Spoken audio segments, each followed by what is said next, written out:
ಕೇಳಬನ್ನಿ ಕೇಳಬನ್ನಿ ಸಂದೇಶ, ಕೇಳಬನ್ನಿ ಕೇಳಬನ್ನಿ ಸಂದೇಶ, ಶರಣರ ವಚನಾಮೃತ ಸಂದೇಶ, ಶರಣರ ವಚನಾಮೃತ ಸಂದೇಶ, ಕಾಯಕ ಜೀವಿಗಳ ಸಂದೇಶ,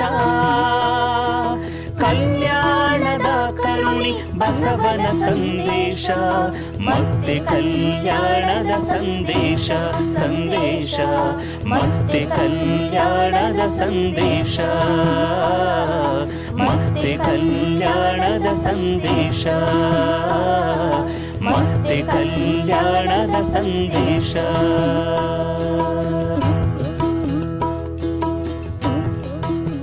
ಮತ್ತೆ ಕಲ್ಯಾಣದ ಸಂದೇಶ ಸಂದೇಶ, ಮತ್ತೆ ಕಲ್ಯಾಣದ ಸಂದೇಶ, ಮತ್ತೆ ಕಲ್ಯಾಣದ ಸಂದೇಶ, ಮತ್ತೆ ಕಲ್ಯಾಣದ ಸಂದೇಶ.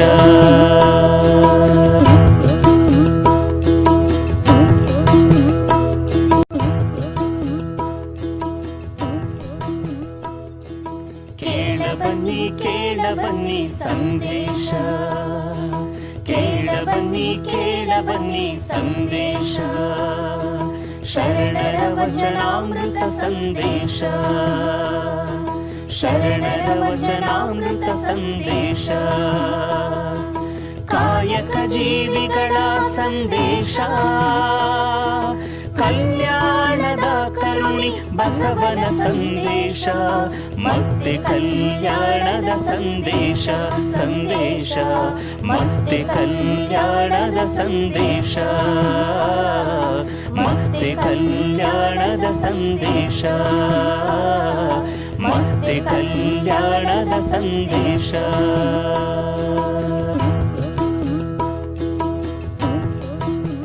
ಮತ್ತೆ ಕಲ್ಯಾಣದ ಸಂದೇಶ ಸಂದೇಶ, ಮತ್ತೆ ಕಲ್ಯಾಣದ ಸಂದೇಶ, ಮತ್ತೆ ಕಲ್ಯಾಣದ ಸಂದೇಶ, ಮತ್ತೆ ಕಲ್ಯಾಣದ ಸಂದೇಶ.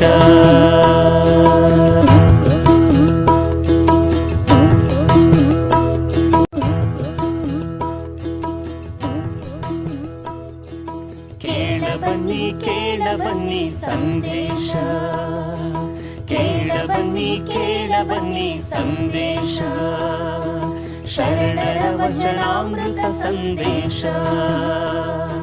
ಶರಣರ ವಚನಾಮೃತ ಸಂದೇಶ, ಕಾಯಕ ಜೀವಿಗಳ ಸಂದೇಶ, ಕಲ್ಯಾಣದ ಕರುಣಿ ಬಸವನ ಸಂದೇಶ, ಮತ್ತೆ ಕಲ್ಯಾಣದ ಸಂದೇಶ ಸಂದೇಶ, ಮತ್ತೆ ಕಲ್ಯಾಣದ ಸಂದೇಶ, ಮತ್ತೆ ಕಲ್ಯಾಣದ ಸಂದೇಶ, ಮತ್ತೆ ಕಲ್ಯಾಣದ ಸಂದೇಶ.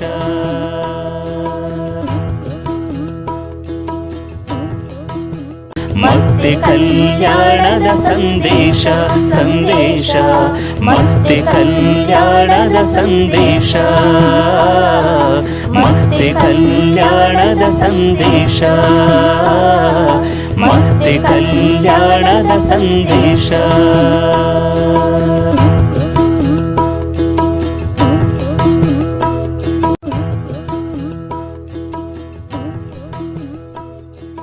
ಕೇಳಬನ್ನಿ ಕೇಳಬನ್ನಿ ಸಂದೇಶ, ಕೇಳಬನ್ನಿ ಕೇಳಬನ್ನಿ ಸಂದೇಶ, ಶರಣರ ವಚನಾಮೃತ ಸಂದೇಶ, ಶರಣರ ವಚನಾಮೃತ ಸಂದೇಶ, ಕಾಯಕ ಜೀವಿಗಳ ಸಂದೇಶ, ಕಲ್ಯಾಣದ ಕರುಣಿ ಬಸವನ ಸಂದೇಶ, ಮತ್ತೆ ಕಲ್ಯಾಣದ ಸಂದೇಶ ಸಂದೇಶ, ಮತ್ತೆ ಕಲ್ಯಾಣದ ಸಂದೇಶ, ಮತ್ತೆ ಕಲ್ಯಾಣದ ಸಂದೇಶ, ಮತ್ತೆ ಕಲ್ಯಾಣದ ಸಂದೇಶ.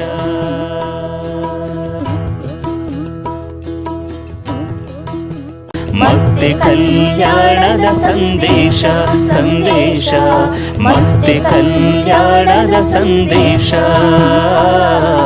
ಮತ್ತೆ ಕಲ್ಯಾಣದ ಸಂದೇಶ ಮತ್ತೆ ಕಲ್ಯಾಣದ ಸಂದೇಶ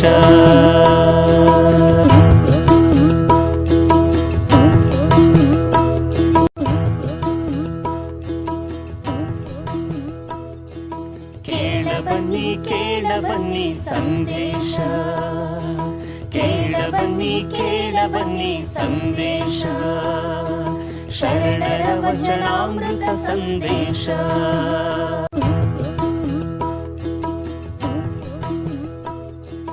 ಕೇಳ ಬನ್ನಿ ಸಂದೇಶ ಕೇಳ ಬನ್ನಿ ಸಂದೇಶ ಶರಣರ ವಚನಾಮೃತ ಸಂದೇಶ ಶರಣರ ವಚನಾಮೃತ ಸಂದೇಶ ಕಾಯಕ ಜೀವಿಗಳ ಸಂದೇಶ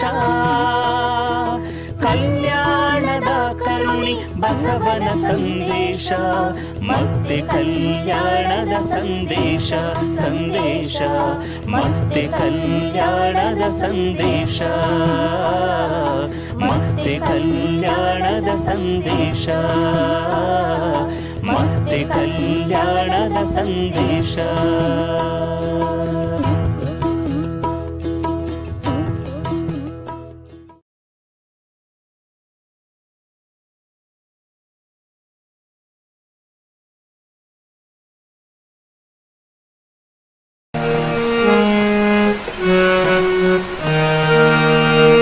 ಗುಹೇಶ್ವರ ಲಿಂಗದಲ್ಲಿ ಎನ್ನ ಪರಮಾರಾಧ್ಯ ಸಂಗನ ಬಸವಣ್ಣನ ಕಂಡು ಬದುಕಿದೆನು ಕಾಣ ಸಿದ್ಧರಾಮಯ್ಯ ಸಿದ್ಧರಾಮಯ್ಯ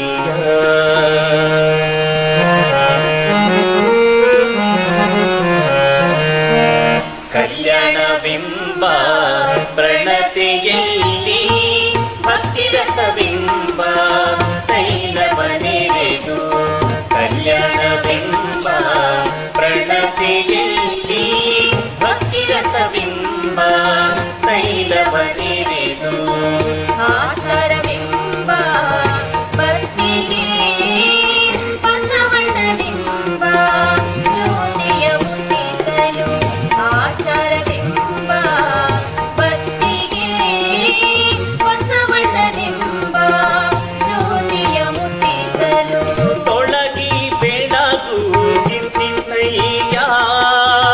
ಶಿವನ ಪ್ರಕಾಶ ತೊಳಗಿ ಬೆಳಗುತ್ತಿದ್ದಯ್ಯ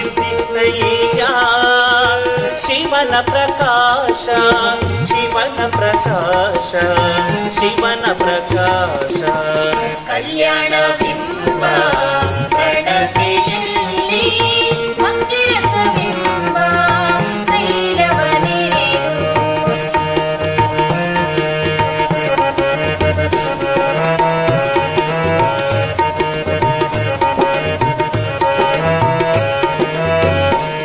ಆ ಬೆಳಗಿನೊಳಗೆ ಬುಕ್ಕುತ್ತಿದ್ದರು ಅಸಂಖ್ಯಾತ ಭಕ್ತಗಣಗಳು ಅಸಂಖ್ಯಾತ ಭಕ್ತಗಣಗಳು ಶಿವಭಕ್ತರಿದ್ದ ಕ್ಷೇತ್ರ ಅವಿಮುಕ್ತ ಕ್ಷೇತ್ರವೆಂಬುದು ಅವಿಮುಕ್ತ ಕ್ಷೇತ್ರವೆಂಬುದು ಶಿವಭಕ್ತರಿದ್ದ ದೇಶ ಪಾವನವೆಂಬುದು ನುಡಿಗೆ ಪಾವನವೆಂಬುದು ನುಡಿಯೇ ಪಾವನವೆಂಬುದು ನುಡಿಯೇ ಪಾವನವೆಂಬುದು ನುಡಿಯೇ ಗುಹೇಶ್ವರ ಲಿಂಗದಲ್ಲಿ ಎನ್ನ ಪರಮಾರಾಧ್ಯ ಸಂಗನ ಬಸವಣ್ಣನ ಕಂಡು ಬದುಕಿದೆನು ಕಾಣ ಸಿದ್ಧರಾಮಯ್ಯ ಸಿದ್ಧರಾಮಯ್ಯ ಸಿದ್ಧರಾಮಯ್ಯ ಕಲ್ಯಾಣವೆಂಬ ಪ್ರಣತೆಯಲ್ಲಿ ಭಕ್ತಿರಸವೆಂಬ ತೈಲವನೆರೆದು ಕಲ್ಯಾಣವೆಂಬ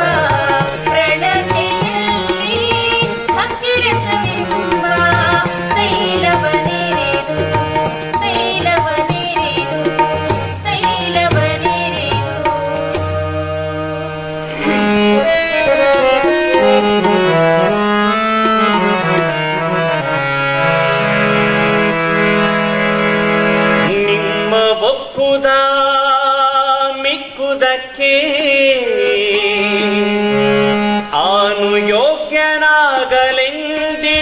ನೆಲೆಸಿಕೊಂಡಿದ್ದಿರಯ್ಯ.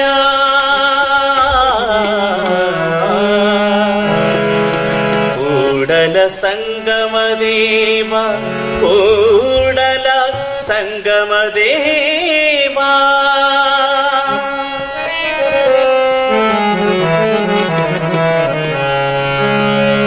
ಅಯ್ಯ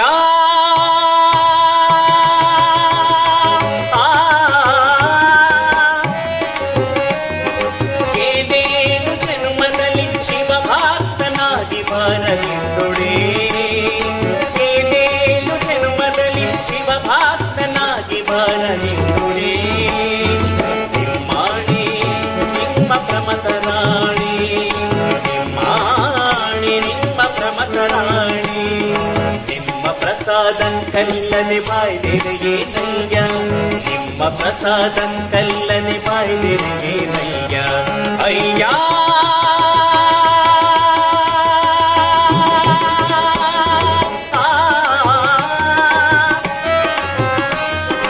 ಏನೇನು ಜನ್ಮದಲ್ಲಿ ಶಿವಭಕ್ತನಾಗಿ ಬಾರಲಿಂದೊಡೆ, ಏನೇನು ಜನ್ಮದಲ್ಲಿ ಶಿವಭಕ್ತನಾಗಿ ಬಾರಲಿಂದೊಡೆ. ನಿಮ್ಮಾಣಿ ನಿಮ್ಮ ಪ್ರಮತರಾಣಿ, ನಿಮ್ಮಾಣಿ ನಿಮ್ಮ ಪ್ರಮತರಾಣಿ.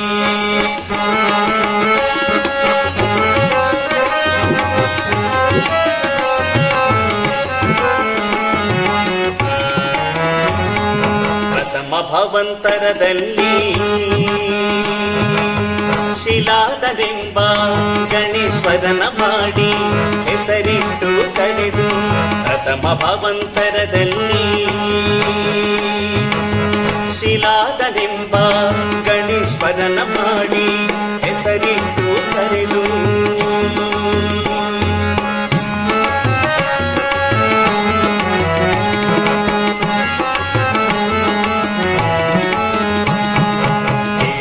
ಭಾವಂತರದಲ್ಲಿ ಬಸವದಣ್ಣಾಯಕನೆಂಬ ಗಣೇಶ್ವರನ ಮಾಡಿ ಹೆಸರಿಟ್ಟು ಕರೆದು. ಏಳನೇ ಭಾವಂತರದಲ್ಲಿ ಬಸವದಣ್ಣಾಯಕನೆಂಬ ಗಣೇಶ್ವರನ ಮಾಡಿ ಹೆಸರಿಟ್ಟು ಕರೆದು. ನಿಮ್ಮ ಮಕ್ಕುದ ಮಿಕ್ಕುದ ಯೋಗ್ಯನಾಗಲೆಂದಿರಿಸಿಕೊಂಡಿದ್ದಿರಯ್ಯ. ನಿಮ್ಮ ಒಪ್ಪುದ ಮಿಕ್ಕುದಕ್ಕೆ ಆನು ಯೋಗ್ಯನಾಗಲೆಂದಿರಿಸಿಕೊಂಡಿದ್ದಿರಯ್ಯ. ಇದು ಕಾರಣ ಕೂಡಲ ಸಂಗಮ ದೇವ, ಸಂಗಮ ದೇವ.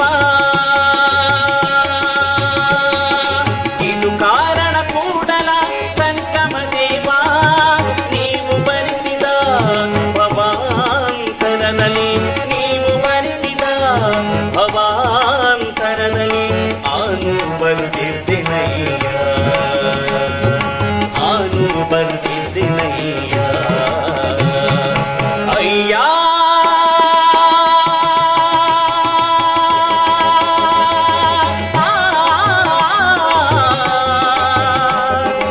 ಏನೇನು ಜನ್ಮದಲ್ಲಿ ಶಿವಭಕ್ತನಾಗಿ ಬಾರಲಿಂದೊಡೆ, ಏನೇನು ಜನ್ಮದಲ್ಲಿ ಶಿವಭಕ್ತನಾಗಿ ಬಾರಲಿಂದೊಡೆ. ನಿಮ್ಮಾಣಿ ನಿಮ್ಮ ಪ್ರಮತರಾಣಿ, ನಿಮ್ಮಾಣಿ ನಿಮ್ಮ ಪ್ರಮತರಾಣಿ, ನಿಮ್ಮ ಪ್ರಮತರಾಣಿ, ನಿಮ್ಮ ಪ್ರಮತರಾಣಿ.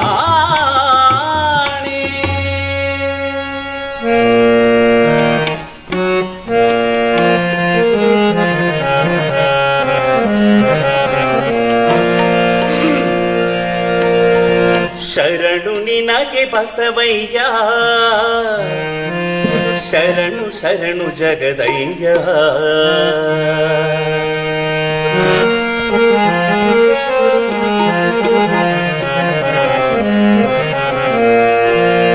ಶರಣು ನಿನಗೆ ಬಸವಯ್ಯ, ಶರಣು ಶರಣು ಜಗದಯ್ಯ. ಶರಣು ನಿನಗೆ ಬಸವಯ್ಯ, ಶರಣು ಶರಣು ಜಗದಯ್ಯ. ಜ್ಞಾನ ಸಿಂಧು ನೀನಯ್ಯ, ನಿನ್ನ ದಾಸನಾದಯ್ಯ. ಜ್ಞಾನ ಸಿಂಧು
ಶರಣು ಬಸವಯ್ಯ ಶರಣು ಜಗದಯ್ಯ ಶರಣು ಬಸವಯ್ಯ ಶರಣು ಜಗದಯ್ಯ ಶರಣು ಬಸವಯ್ಯ ಶರಣು ಜಗದಯ್ಯ.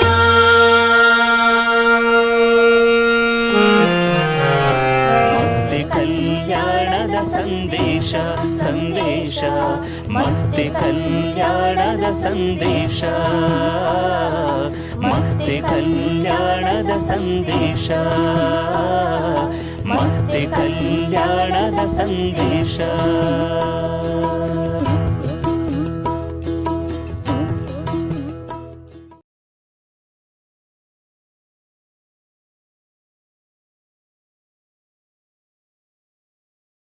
ಇಪ್ಪತ್ತನೆಯ ದಿನದ ಮತ್ತೆ ಕಲ್ಯಾಣ ಅಂತರ್ಜಾಲ ಉಪನ್ಯಾಸ ಮಾಲಿಕೆ. ಸರ್ವ ಶರಣ ಶರಣೆಯರಿಗೂ ಶರಣು ಶರಣಾರ್ಥಿಗಳು. ಇದುವರೆಗೂ ಸುಶ್ರಾವ್ಯವಾಗಿ ವಚನಗೀತೆಯನ್ನಾಡಿದ ಶ್ರೀಮತಿ ಕೆ ಜ್ಯೋತಿ, ಶ್ರೀಮತಿ ಕೆ ದ್ರಾಕ್ಷಾಯಿಣಿ, ಶ್ರೀ ಎಚ್.ಎಸ್. ನಾಗರಾಜ್, ತಬಲಾ ಸಾಥ್ ನೀಡಿದ ಶ್ರೀ ಶರಣ್ ಇವರೆಲ್ಲರಿಗೂ ಹೃತ್ಪೂರ್ವಕವಾಗಿರ್ತಕ್ಕಂಥ ಕೃತಜ್ಞತೆಗಳು. ಇಡೀ ಪ್ರಪಂಚಕ್ಕೆ ಸಂವಿಧಾನ ಭಾಷ್ಯವನ್ನು ಕೊಟ್ಟ ಮೊದಲಿಗರು ಬಸವಾದಿ ಶರಣರು. ಕಾಯಕ ದಾಸೋಹದ ಪರಿಕಲ್ಪನೆಯ ಮೂಲಕ ಅಂತರಂಗ ಬಹಿರಂಗ ಶುದ್ಧತೆಯನ್ನು ಜನಮಾನಸಕ್ಕೆ ತಂದು ಜನರ ಬದುಕನ್ನು ಹಸನಗೊಳಿಸಿದವರು ಬಸವಾದಿ ಶರಣರು.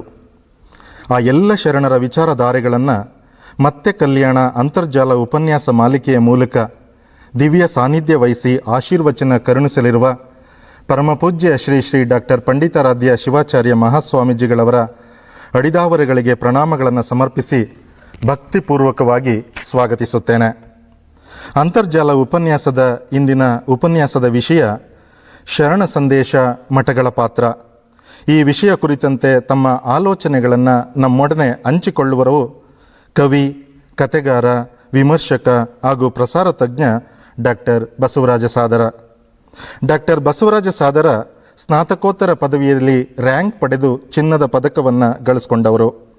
ಪ್ರತಿಭಾ ಸಂಪನ್ನರಾದ ಶ್ರೀಯುತರು ಮತ್ತೊಂದು ಚಿನ್ನದ ಪದಕದೊಂದಿಗೆ ಡಿಪ್ಲೊಮೊ ಇನ್ ಬಸವ ಸ್ಟಡೀಸ್ ಪೂರೈಸಿದವರು. ಕಾರ್ಯಕ್ರಮ ನಿರ್ವಾಹಕರಾಗಿ ಆಕಾಶವಾಣಿಯಲ್ಲಿ ವೃತ್ತಿಯನ್ನು ಆರಂಭಿಸಿದ ಶ್ರೀಯುತರು ವಿವಿಧ ಉನ್ನತ ಹುದ್ದೆಗಳನ್ನು ಅಲಂಕರಿಸಿ ಕಾರ್ಯದಕ್ಷತೆ ಮೆರೆದವರು. ಅಖಿಲ ಭಾರತ ಶರಣ ಸಾಹಿತ್ಯ ಪರಿಷತ್ತಿನ ರಾಜ್ಯಾಧ್ಯಕ್ಷರಾಗಿಯೂ ಸೇವೆ ಸಲ್ಲಿಸಿದವರು. ಸಾಹಿತ್ಯ ಕೃಷಿಯಲ್ಲಿ ಇವರ ಸಾಧನೆ ಅಪಾರ. ಸಾಹಿತ್ಯ ಪ್ರಕಾರಗಳಾದ ಕಥಾ ಸಂಕಲನ, ಕವನ ಸಂಕಲನ, ಕಾದಂಬರಿ, ಸಾಹಿತ್ಯ ವಿಮರ್ಶೆ, ಬಾನುಲಿ ರೂಪಾಂತರ, ವಚನ ಸಂಶೋಧನೆ, ಚಿಂತನ, ವೈಚಾರಿಕ ನುಡಿಮುತ್ತುಗಳು ಹೀಗೆ 10 ಹಲವು ಕೃತಿಗಳನ್ನು ಹೊರತಂದಿದ್ದಾರೆ. ಜ್ಞಾನಪೀಠ ಪ್ರಶಸ್ತಿ ಪುರಸ್ಕೃತರನ್ನು ಒಳಗೊಂಡಂತೆ ಹೆಸರಾಂತ ಹಿರಿಯ ಸಾಹಿತಿಗಳು, ಕಲಾವಿದರು ಹಾಗೂ ಸ್ವಾತಂತ್ರ್ಯ ಹೋರಾಟಗಾರರು ಹಾಗೂ ವಿವಿಧ ಸಾಧಕರನ್ನ ಸಂದರ್ಶನವನ್ನು ನಡೆಸಿದ ಹೆಗ್ಗಳಿಕೆ ಶ್ರೀಯುತರದ್ದು. ಈ ಎಲ್ಲ ಸಾಧನೆಗಳನ್ನು ಮನ್ನಿಸಿ ರಾಜ್ಯ, ರಾಷ್ಟ್ರ, ಅಂತಾರಾಷ್ಟ್ರೀಯ ಪ್ರಶಸ್ತಿಯನ್ನು ಗಳಿಸಿಕೊಂಡವರು. ಅಲ್ಲದೆ ಪ್ರತಿಷ್ಠಿತ ಸಂಘ ಸಂಸ್ಥೆಗಳ ಗೌರವಕ್ಕೂ ಭಾಜನರಾದವರು. ಇಂದಿನ ಉಪನ್ಯಾಸ ನೀಡಲಿರುವ ಶರಣ ಬಸವರಾಜ ಸಾದರ್ ಅವರಿಗೆ ಪ್ರೀತಿಪೂರ್ವಕವಾದ ಸ್ವಾಗತವನ್ನು ಬಯಸ್ತೇನೆ. ಬೇಡುವವರಿಲ್ಲದೆ ಬಡವನಾದನಯ್ಯ, ಹಾಗೆಯೇ ಬೇಡಲಾಗದು ಜಂಗಮ, ಬೇಡಿಸಿಕೊಳ್ಳಲಾರನು ಭಕ್ತ ಎನ್ನುವ ಶರಣ ತತ್ವ ಚಿಂತನ ಅಡಿಯಲ್ಲಿ ಇಂದಿನ ದಾಸೋಹಿಗಳು ಚನ್ನಗಿರಿ ತಾಲೂಕಿನ ಲಿಂಗದಹಳ್ಳಿ ಗ್ರಾಮದ ಶ್ರೀಮತಿ ಲಲಿತಮ್ಮ, ಡಾಕ್ಟರ್ ಪ್ರೇಮ ಮತ್ತು ಪ್ರಭುದೇವ ಕುಟುಂಬದವರು. ಇವರನ್ನು ಗೌರವಾಧಾರಗಳೊಂದಿಗೆ ಸ್ವಾಗತವನ್ನು ಬಯಸ್ತೇವೆ. ಈ ಕಾರ್ಯಕ್ರಮವನ್ನು ವೀಕ್ಷಿಸುತ್ತಿರುವ ಅಸಂಖ್ಯಾತ ಅಂತರ್ಜಾಲ ವೀಕ್ಷಕರಾದ ತಮ್ಮೆಲ್ಲರಿಗೂ ಗೌರವಪೂರ್ವಕವಾದ ಸ್ವಾಗತವನ್ನು ಬಯಸ್ತೇವೆ. ಇಂದು ಎಂದಿನಂತೆ ನಮ್ಮೊಂದಿಗೆ ಸಹಕರಿಸುತ್ತಿರುವ ಅಕ್ಷರ ಮಾಧ್ಯಮ, ದೃಶ್ಯ ಮಾಧ್ಯಮ ಮತ್ತು ಸಾಮಾಜಿಕ ಜಾಲತಾಣಗಳ ಸುದ್ದಿ ಮಾಧ್ಯಮದ ಎಲ್ಲ ಸನ್ಮಿತ್ರರಿಗೂ, ತಂತ್ರಜ್ಞರಿಗೂ, ಸಂಘಟಕರಿಗೂ, ದಾಸೋಹಿಗಳಿಗೂ, ಸರ್ವ ಶರಣ ಶರಣೆಯರಿಗೂ ಪ್ರೀತಿಪೂರ್ವಕವಾದ ಸ್ವಾಗತವನ್ನು ಬಯಸ್ತೇವೆ. ಇದೀಗ ನಿಮ್ಮ ಮುಂದೆ ಉಪನ್ಯಾಸ ಶರಣ ಸಂದೇಶ ಮಠಗಳ ಪಾತ್ರ. ಉಪನ್ಯಾಸವನ್ನು ನೀಡಲಿರುವವರು ಡಾಕ್ಟರ್ ಬಸವರಾಜ ಸಾದರ್ ಅವರು. ಮತ್ತೆ ಕಲ್ಯಾಣದ ಸಂದೇಶ ಸಂದೇಶ ಮತ್ತೆ ಕಲ್ಯಾಣದ ಸಂದೇಶ ಮತ್ತೆ ಕಲ್ಯಾಣದ ಸಂದೇಶ ಮತ್ತೆ ಕಲ್ಯಾಣದ ಸಂದೇಶ.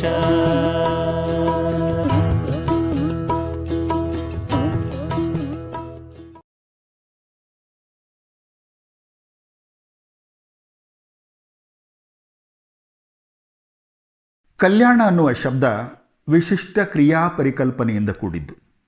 ಅರಿಸ್ಟಾಟಲ್ ಹೇಳುವಂತಹ ವೆಲ್ಫೇರ್ ಸ್ಟೇಟ್ ಅನ್ನುವುದಕ್ಕೆ ಸಂಪೂರ್ಣ ಸಂವಾದಿಯಾಗಿರುವಂಥ ಈ ಶಬ್ದ ಮತ್ತು ಪರಿಕಲ್ಪನೆ ಸಕಲ ಜೀವಾತ್ಮರ ಲೇಸನ್ನೇ ಬಯಸುವಂಥದ್ದು. ಇಂಥ ಒಂದು ಅಪೇಕ್ಷೆಯನ್ನೇ ಇಟ್ಟುಕೊಂಡು 12ನೆಯ ಶತಮಾನದ ಶರಣರು ಅದನ್ನು ಸಾಕಾರಗೊಳಿಸುವಲ್ಲಿ ಒಂದು ದೊಡ್ಡ ಕ್ರಾಂತಿಯನ್ನು ಮಾಡಿದರು. ಅಂದಿನ ಮೂಲಭೂತ ಶಕ್ತಿಗಳು, ವರ್ಣಾಶ್ರಮ ಧರ್ಮದ ಕಾರಣ ಹಾಗೂ ಇನ್ನಿತರ ಹಲವಾರು ಕಾರಣಗಳಿಂದ ಆ ಕ್ರಾಂತಿ ವಿಫಲ ಆಯಿತನ್ನೋದು ಸತ್ಯ. ಆ ಕ್ರಾಂತಿ ವಿಫಲವಾದ ಸಂದರ್ಭದಲ್ಲೇ ಹಲವಾರು ಶರಣರು ಅದನ್ನು ಒಂದು ಪ್ರಣತೆಯ ರೂಪಕಕ್ಕೆ ಹೋಲಿಸಿ ಆ ಪ್ರಣತೆ ಬಿತ್ತು, ಒಡೀತು, ಅದರ ಬತ್ತಿ ಒಂದು ಕಡೆ ಹೋಯಿತು, ಜ್ಯೋತಿ ಒಂದು ಕಡೆ ಹೋಯಿತು, ಎಣ್ಣೆ ಒಂದು ಕಡೆ ಹೋಯಿತು ಅಂತ ನೊಂದುಕೊಂಡು ನುಡಿತಾರೆ. ಆದರೆ 900 ವರ್ಷಗಳ ಈ ಕಾಲಮಾನದ ಒಂದು ಯಾನದಲ್ಲಿ ಆ ಪಣತೆಯನ್ನು ಮತ್ತೆ ಅದನ್ನು ಹಚ್ಚುವುದು, ಅದಕ್ಕೆ ಜ್ಯೋತಿಯನ್ನು ಮುಡಿಸುವುದು, ಎಣ್ಣೆಯನ್ನು ಹಾಕುವುದು, ಇಂಥ ಒಂದು ಉಪಕ್ರಮ ಪ್ರಕ್ರಿಯೆಯ ರೂಪದಲ್ಲಿ ನಡ್ಕೊಂಡು ಬಂದಿದೆ. ಈ ಹಿನ್ನೆಲೆಯಲ್ಲಿ ಮತ್ತೆ ಕಲ್ಯಾಣ ಅನ್ನುವ ಈ ಕ್ರಿಯಾ ಪರಿಕಲ್ಪನೆ ಏನಿದೆಯಲ್ಲ, ಆ ಹಿಂದಿನ ಕಲ್ಯಾಣದ ಕನಸನ್ನು ಮತ್ತೆ ಕಟ್ಟಿಕೊಡುವಂಥದ್ದು. ಮತ್ತೆ ಕಲ್ಯಾಣ ಅನ್ನೋದು ನಿತ್ಯ ಕಲ್ಯಾಣ ಕೂಡ.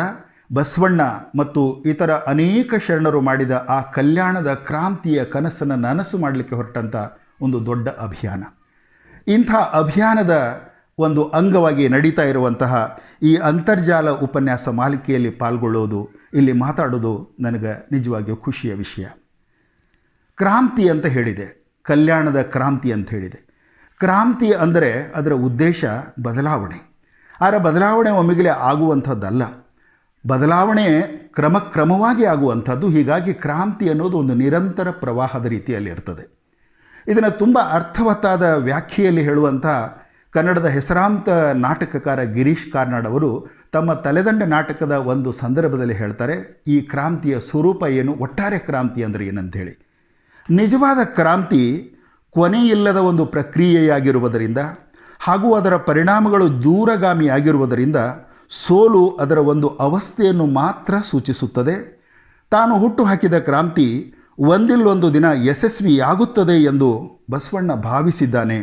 ಒಂದು ದಿನ ಈ ವರ್ಣಾಶ್ರಮ ಧರ್ಮ, ಈ ಜಾತಿ ವ್ಯವಸ್ಥೆ ಇವೆಲ್ಲ ಅಳಿದು ಹೋಗ್ತಾವ ಅಂತ ಆತ ನಂಬಿದ್ದಾನೆ ಅಂತ ಹೇಳ್ತಾರೆ. ಕ್ರಾಂತಿಯ ಪರಿಣಾಮಗಳು ತಕ್ಷಣಕ್ಕೆ ಕಾಣಲಿಕ್ಕಿಲ್ಲ. ಆ ಕ್ರಾಂತಿಯ ಹರಿವಿನಲ್ಲಿ ಅದು ನಿರಂತರವಾಗಿ ವರ್ತಮಾನ ಕಾಲದ ಜೊತೆಗೆ ಸ್ಪಂದಿಸ್ತಾ ಹೋಗುವಾಗ ಅದರ ಪರಿಣಾಮಗಳು ಆಗಾಗ ಗೋಚರಿಸ್ತಾ ಇರ್ತವೆ. 21ನೆಯ ಶತಮಾನದ ಈ ಹಂತದಲ್ಲೂ ಶರಣ ಕ್ರಾಂತಿ, ವಚನ ಕ್ರಾಂತಿ ಪ್ರಸ್ತುತ ಆಗ್ತದೆ ಅಂದರೆ ಆ ಕ್ರಾಂತಿಯ ಕನಸು ಮತ್ತೆ ಅದು ಎಲ್ಲೋ ಒಂದು ರೀತಿ ನನಸು ಆಗ್ತಾ ಇರೋದರ ಒಂದು ಸೂಚನೆ ಅನ್ನೋದನ್ನು ನಾವು ಗಮನಿಸಬೇಕು. ಈ ಕಾರಣಕ್ಕಾಗಿಯೇ ಕಲ್ಯಾಣ ಕ್ರಾಂತಿ ಅದು ನಿತ್ಯ ಪ್ರಸ್ತುತವಾಗುವಂಥದ್ದು. ಈ ಕ್ರಾಂತಿಯ ಮೂಲ ಧೋರಣೆಗಳನ್ನು, ಆಶಯಗಳನ್ನು, ಗುರಿ ಗಮನಗಳನ್ನು ನಿತ್ಯ ಜೀವಂತ ಇಟ್ಕೊಂಡು ಬಂದಂತಹ ವ್ಯಕ್ತಿಗಳು, ಶಕ್ತಿಗಳು, ಸಂಸ್ಥೆಗಳು ಅನೇಕ ಇದ್ದಾವೆ. ಇಂಥ ಸಂಸ್ಥೆಗಳಲ್ಲಿ ಅತ್ಯಂತ ಪ್ರಮುಖ ಪಾತ್ರವನ್ನು ವಹಿಸಿದ್ದು ಈ ನಾಡಿನ ಮಠಮಾನ್ಯಗಳು, ಬಸವ ಪರಂಪರೆಯ ಅಥವಾ ಶರಣ ಪರಂಪರೆಯ ಮಠಗಳು. ಯಾವ ಉದ್ದೇಶದಿಂದ ಬಸವಣ್ಣ ಮತ್ತು ಇತರ ಶರಣರು ಆ ಕ್ರಾಂತಿಯನ್ನು ಸಾರಿದ್ರೋ, ಯಾವ ಗುರಿ ಇಟ್ಕೊಂಡು ಆ ಕ್ರಾಂತಿಯನ್ನು ಮಾಡ ಹೊರಟಿದ್ರೋ, ಅವು ಕನಸಾಗೆ ಉಳಿದ ಕಾರಣ ಅವುಗಳನ್ನು ನನಸು ಮಾಡುವಲ್ಲಿ ಈ ಬಸವ ಪರಂಪರೆ ಅಥವಾ ಶರಣ ಪರಂಪರೆಯ ಮಠಗಳು ನಿರಂತರವಾಗಿ ಶ್ರಮಿಸ್ತಾ ಇರೋದನ್ನು ನಾವು ಐತಿಹಾಸಿಕವಾಗಿ ಗುರುತಿಸಬಹುದು. ವರ್ತಮಾನದಲ್ಲಿ ಕೂಡ ಅದನ್ನು ನಾವು ಕಾಣಬಹುದು. ಈ ಹಿನ್ನೆಲೆಯಲ್ಲಿ ಗಮನಿಸುವಾಗ ಕರ್ನಾಟಕದ ಮಠಗಳು ಅಥವಾ ಮಠಗಳ ಪರಂಪರೆ ಶರಣ ಸಂದೇಶವನ್ನು ಸಾರುವಲ್ಲಿ, ಅದನ್ನು ಮುಂದಿನ ಜನಾಂಗಕ್ಕೆ ಕೊಂಡೊಯ್ಯುವಲ್ಲಿ ಏನೇನು ಕೆಲಸ ಮಾಡ್ಯಾವ ಅನ್ನೋದನ್ನು ಸಂಕ್ಷಿಪ್ತವಾದ ಅವಲೋಕನದ ಮೂಲಕ ನಾವಿಲ್ಲಿ ಗಮನಿಸಬಹುದು. ಈ ಕೆಲಸ ನಾವು ಅಂದ್ಕೊಂಡಷ್ಟು ಸುಲಭವಾದದ್ದಲ್ಲ. ಕರ್ನಾಟಕದಲ್ಲಿ ಇರುವ ಮಠಗಳ ಹೆಸರು, ಸಂಖ್ಯೆ ಅವುಗಳನ್ನು ಹೇಳ್ತಾನೆ ಹೋದರೆ ಬಹುಶಃ 1-2 ದಿವಸ ಬೇಕಾಗಬಹುದು. ಈ ಎಲ್ಲ ಮಠಗಳನ್ನು ಹೆಸರಿಸದೆ, ಈ ಎಲ್ಲ ಮಠಗಳ ಸಂಖ್ಯೆಯನ್ನು ಕೂಡ ದಾಖಲಿಸದೆ, ಒಟ್ಟಾರೆಯಾಗಿ ಒಂದು ಸಮಗ್ರ ಪರಿಕಲ್ಪನೆಯಾಗಿ ಶರಣ ಕ್ರಾಂತಿಯನ್ನು ಇವು ಹೇಗೆ ಮುನ್ನಡೆಸಿದ್ದಾವೆ ಅನ್ನೋದನ್ನು ಒಂದು ವಿಹಂಗಮನುಟದ ಕ್ರಮದಲ್ಲಿ ಇಲ್ಲಿ ಕಟ್ಟಿಕೊಡೋದಕ್ಕೆ ನಾನಿಲ್ಲಿ ಪ್ರಯತ್ನ ಮಾಡ್ತಾ ಇದ್ದೇನೆ. ಕಲ್ಯಾಣ ಕ್ರಾಂತಿ ಸಂಘಟಿಸಲಿಕ್ಕೆ ಮುಖ್ಯ ಕಾರಣ ಆದದ್ದು ವರ್ಣಾಶ್ರಮ ಧರ್ಮ, ಜಾತಿ ವ್ಯವಸ್ಥೆ, ಅಸ್ಪೃಶ್ಯತೆ ಅನ್ನೋದನ್ನು ನಾವು ಮೊಟ್ಟ ಮೊದಲು ಕಾಣಬೇಕು, ಗುರುತಿಸಬೇಕು. ಅಂದರೆ ಆ ಸಮಾಜದಲ್ಲಿ ಇದ್ದಂಥ ಜಾತಿ ವೈಷಮ್ಯ, ವರ್ಣಾಶ್ರಮ ಧರ್ಮ ಮಾಡಿದಂಥ ಶೋಷಣೆ, ಅಸ್ಪೃಶ್ಯತೆ, ಒಂದು ವರ್ಗದ ಜನರನ್ನು, ಶೂದ್ರ ವರ್ಗದ ಜನರನ್ನು ಊರು ಹೊರಗಡೆ ಇಟ್ಟು ಅವರನ್ನು ನಿರಂತರವಾಗಿ ಶೋಷಿಸ್ತಾ ಬಂದದ್ದು, ಇದನ್ನು ಪ್ರತಿಭಟಿಸುವ ರೀತಿಯಲ್ಲಿ ಆ ಕ್ರಾಂತಿ ನಡೀತದೆ. ಸ್ವತಃ ಬಸವಣ್ಣ ಉನ್ನತ ಕುಲದಲ್ಲಿ ಹುಟ್ಟಿದ್ರು, ಅಪವರ್ಗೀಕರಣಗೊಳಿಸಿಕೊಂಡು ಅಪ್ಪನು ನಮ್ಮ ಮಾದಾರ ಚೆನ್ನಯ್ಯ, ಬಪ್ಪನು ನಮ್ಮ ಡೋಹರ ಕಕ್ಕಯ್ಯ ಅಂಥೇಳಿ ಅವರನ್ನು ಅಪ್ಪಿಕೊಂಡು ಅವರ ಅಸ್ಮಿತೆಯನ್ನು ಗುರುತಿಸಿಕೊಂಡು ಅವರು ನಿಜವಾಗಿಯೂ ಈ ಮುಖ್ಯ ವಾಹಿನಿಯಲ್ಲಿ, ಪ್ರತಿಭಟನೆಯ ವಾಹಿನಿಯಲ್ಲಿ ಸೇರ್ಪಡೆಯಾಗುವಂಗೆ ನೋಡಿಕೊಂಡ್ರು. ಅಂದರೆ ಬಸವಣ್ಣನ ಮುಖ್ಯ ಅಪೇಕ್ಷೆ ಸಮಾನತೆಯುಕ್ತ ಸಮಾಜವನ್ನು ನಿರ್ಮಾಣ ಮಾಡೋದು, ಸಮನ್ವಯದ ಸಮಾಜವನ್ನು ನಿರ್ಮಾಣ ಮಾಡೋದಾಗಿತ್ತು. ನೊಂದವರನ್ನು, ದಲಿತರನ್ನು, ಅಸ್ಪೃಶ್ಯರನ್ನು ಈ ಒಂದು ಚಳವಳಿಯ ಭಾಗವನ್ನಾಗಿ ಮಾಡಿಕೊಂಡು ಅವರನ್ನು ಕೂಡ ಉದ್ಧಾರದ ಪಥದಲ್ಲಿ ತರುವುದಾಗಿತ್ತು. ಈ ಹಿನ್ನೆಲೆಯಲ್ಲಿ ಬಸವಣ್ಣನ ಮುಖ್ಯವಾದ ಕನಸು ಸಮಾನತೆಯನ್ನು ತರುವುದಾಗಿತ್ತು.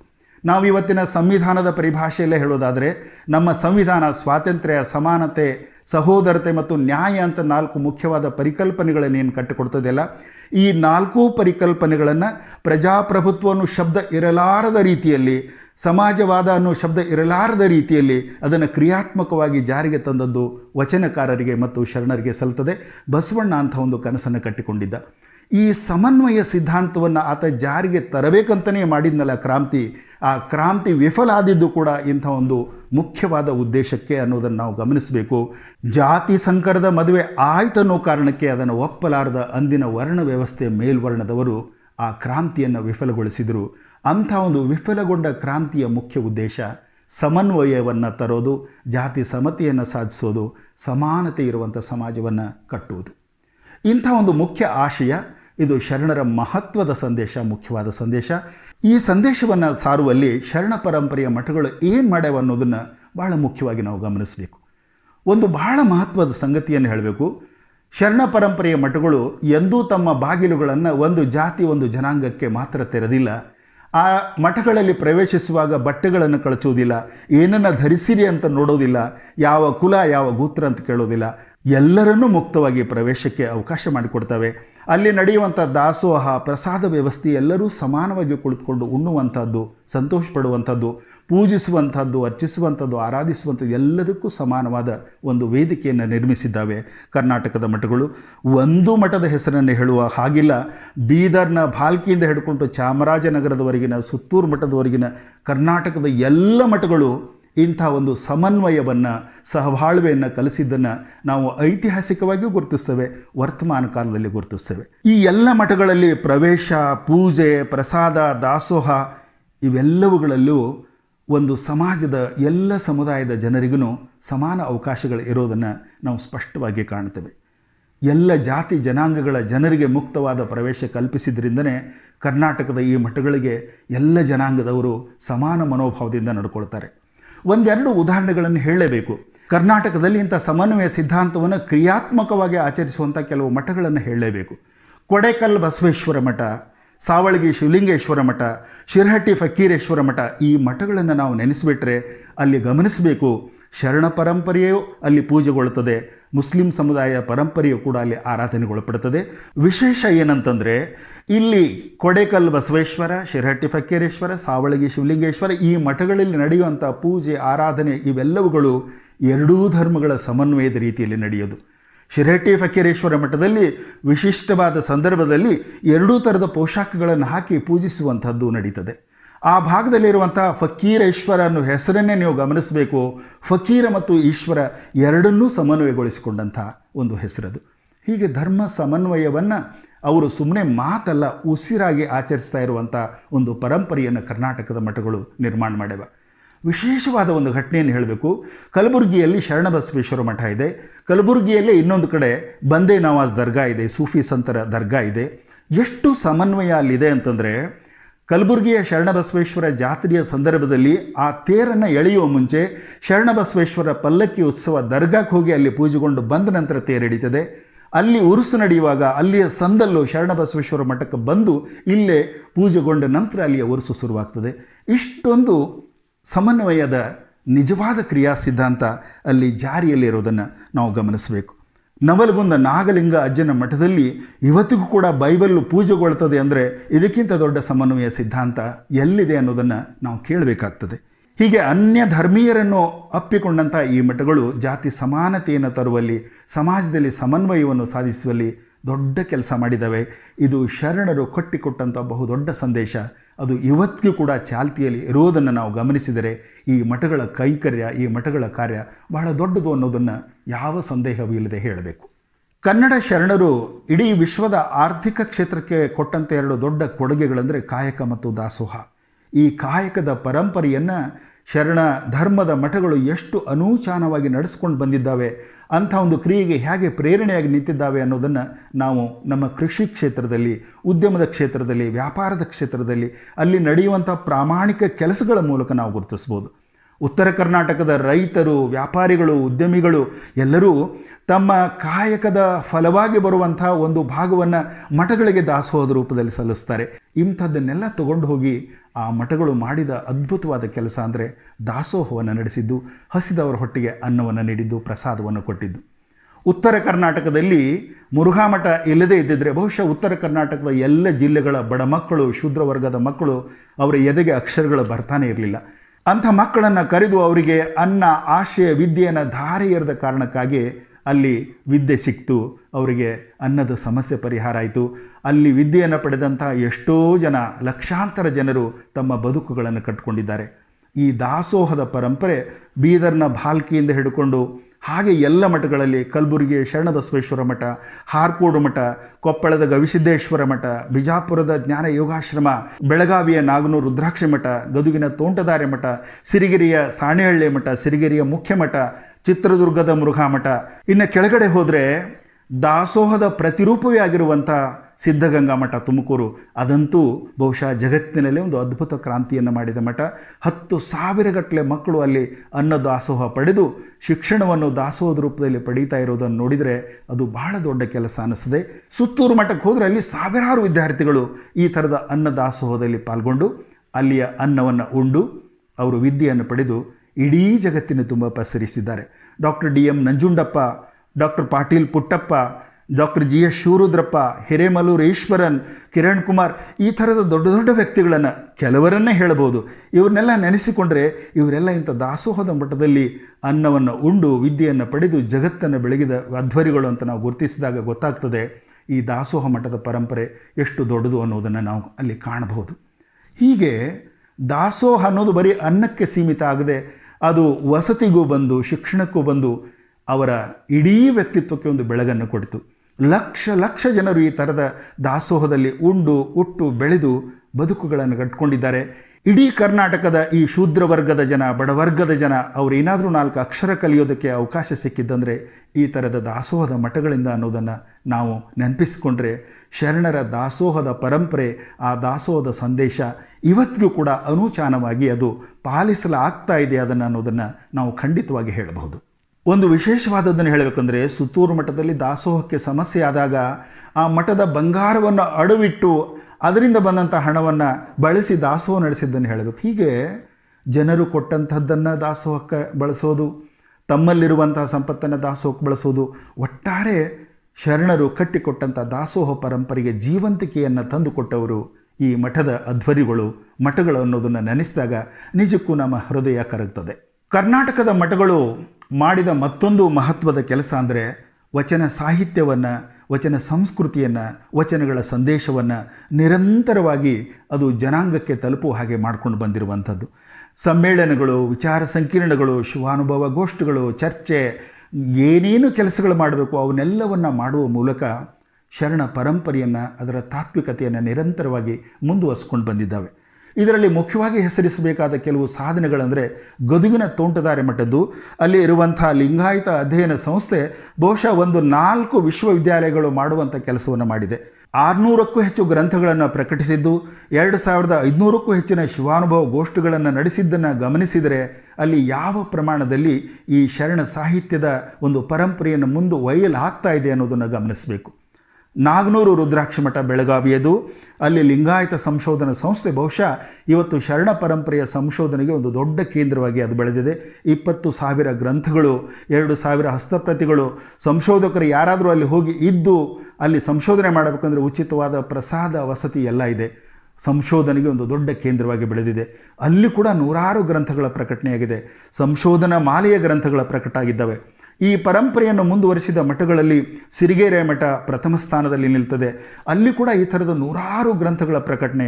ಸಿರಿಗೆರೆಯ ಮುಖ್ಯ ಮಠ ಮತ್ತು ಸಾಣೆಹಳ್ಳಿಯ ಮಠ, ಚಿತ್ರದುರ್ಗದ ಮುರುಘಾ ಮಠ, ಹಾಗೆಯೇ ಕನ್ನಡದ ಎಲ್ಲ ಮಠಗಳು. ಸುತ್ತೂರು ಮಠದಲ್ಲಿ ಎಷ್ಟು ಅದ್ಭುತವಾದ ಪ್ರಕಟಣೆ ಆಗ್ಯಾವಂದರೆ ಅಲ್ಲಮನ ವಚನಗಳ ನಿರ್ವಚನ ಮಾಡೋದು, ಇತ್ತೀಚೆಗೆ ಪ್ರಕಟವಾಗಿರುವಂಥ ಶಿವರತ್ನ ಪದಕೋಶ, ಇವೆಲ್ಲ ಅದ್ಭುತವಾದ ಸಾಧನೆಗಳು.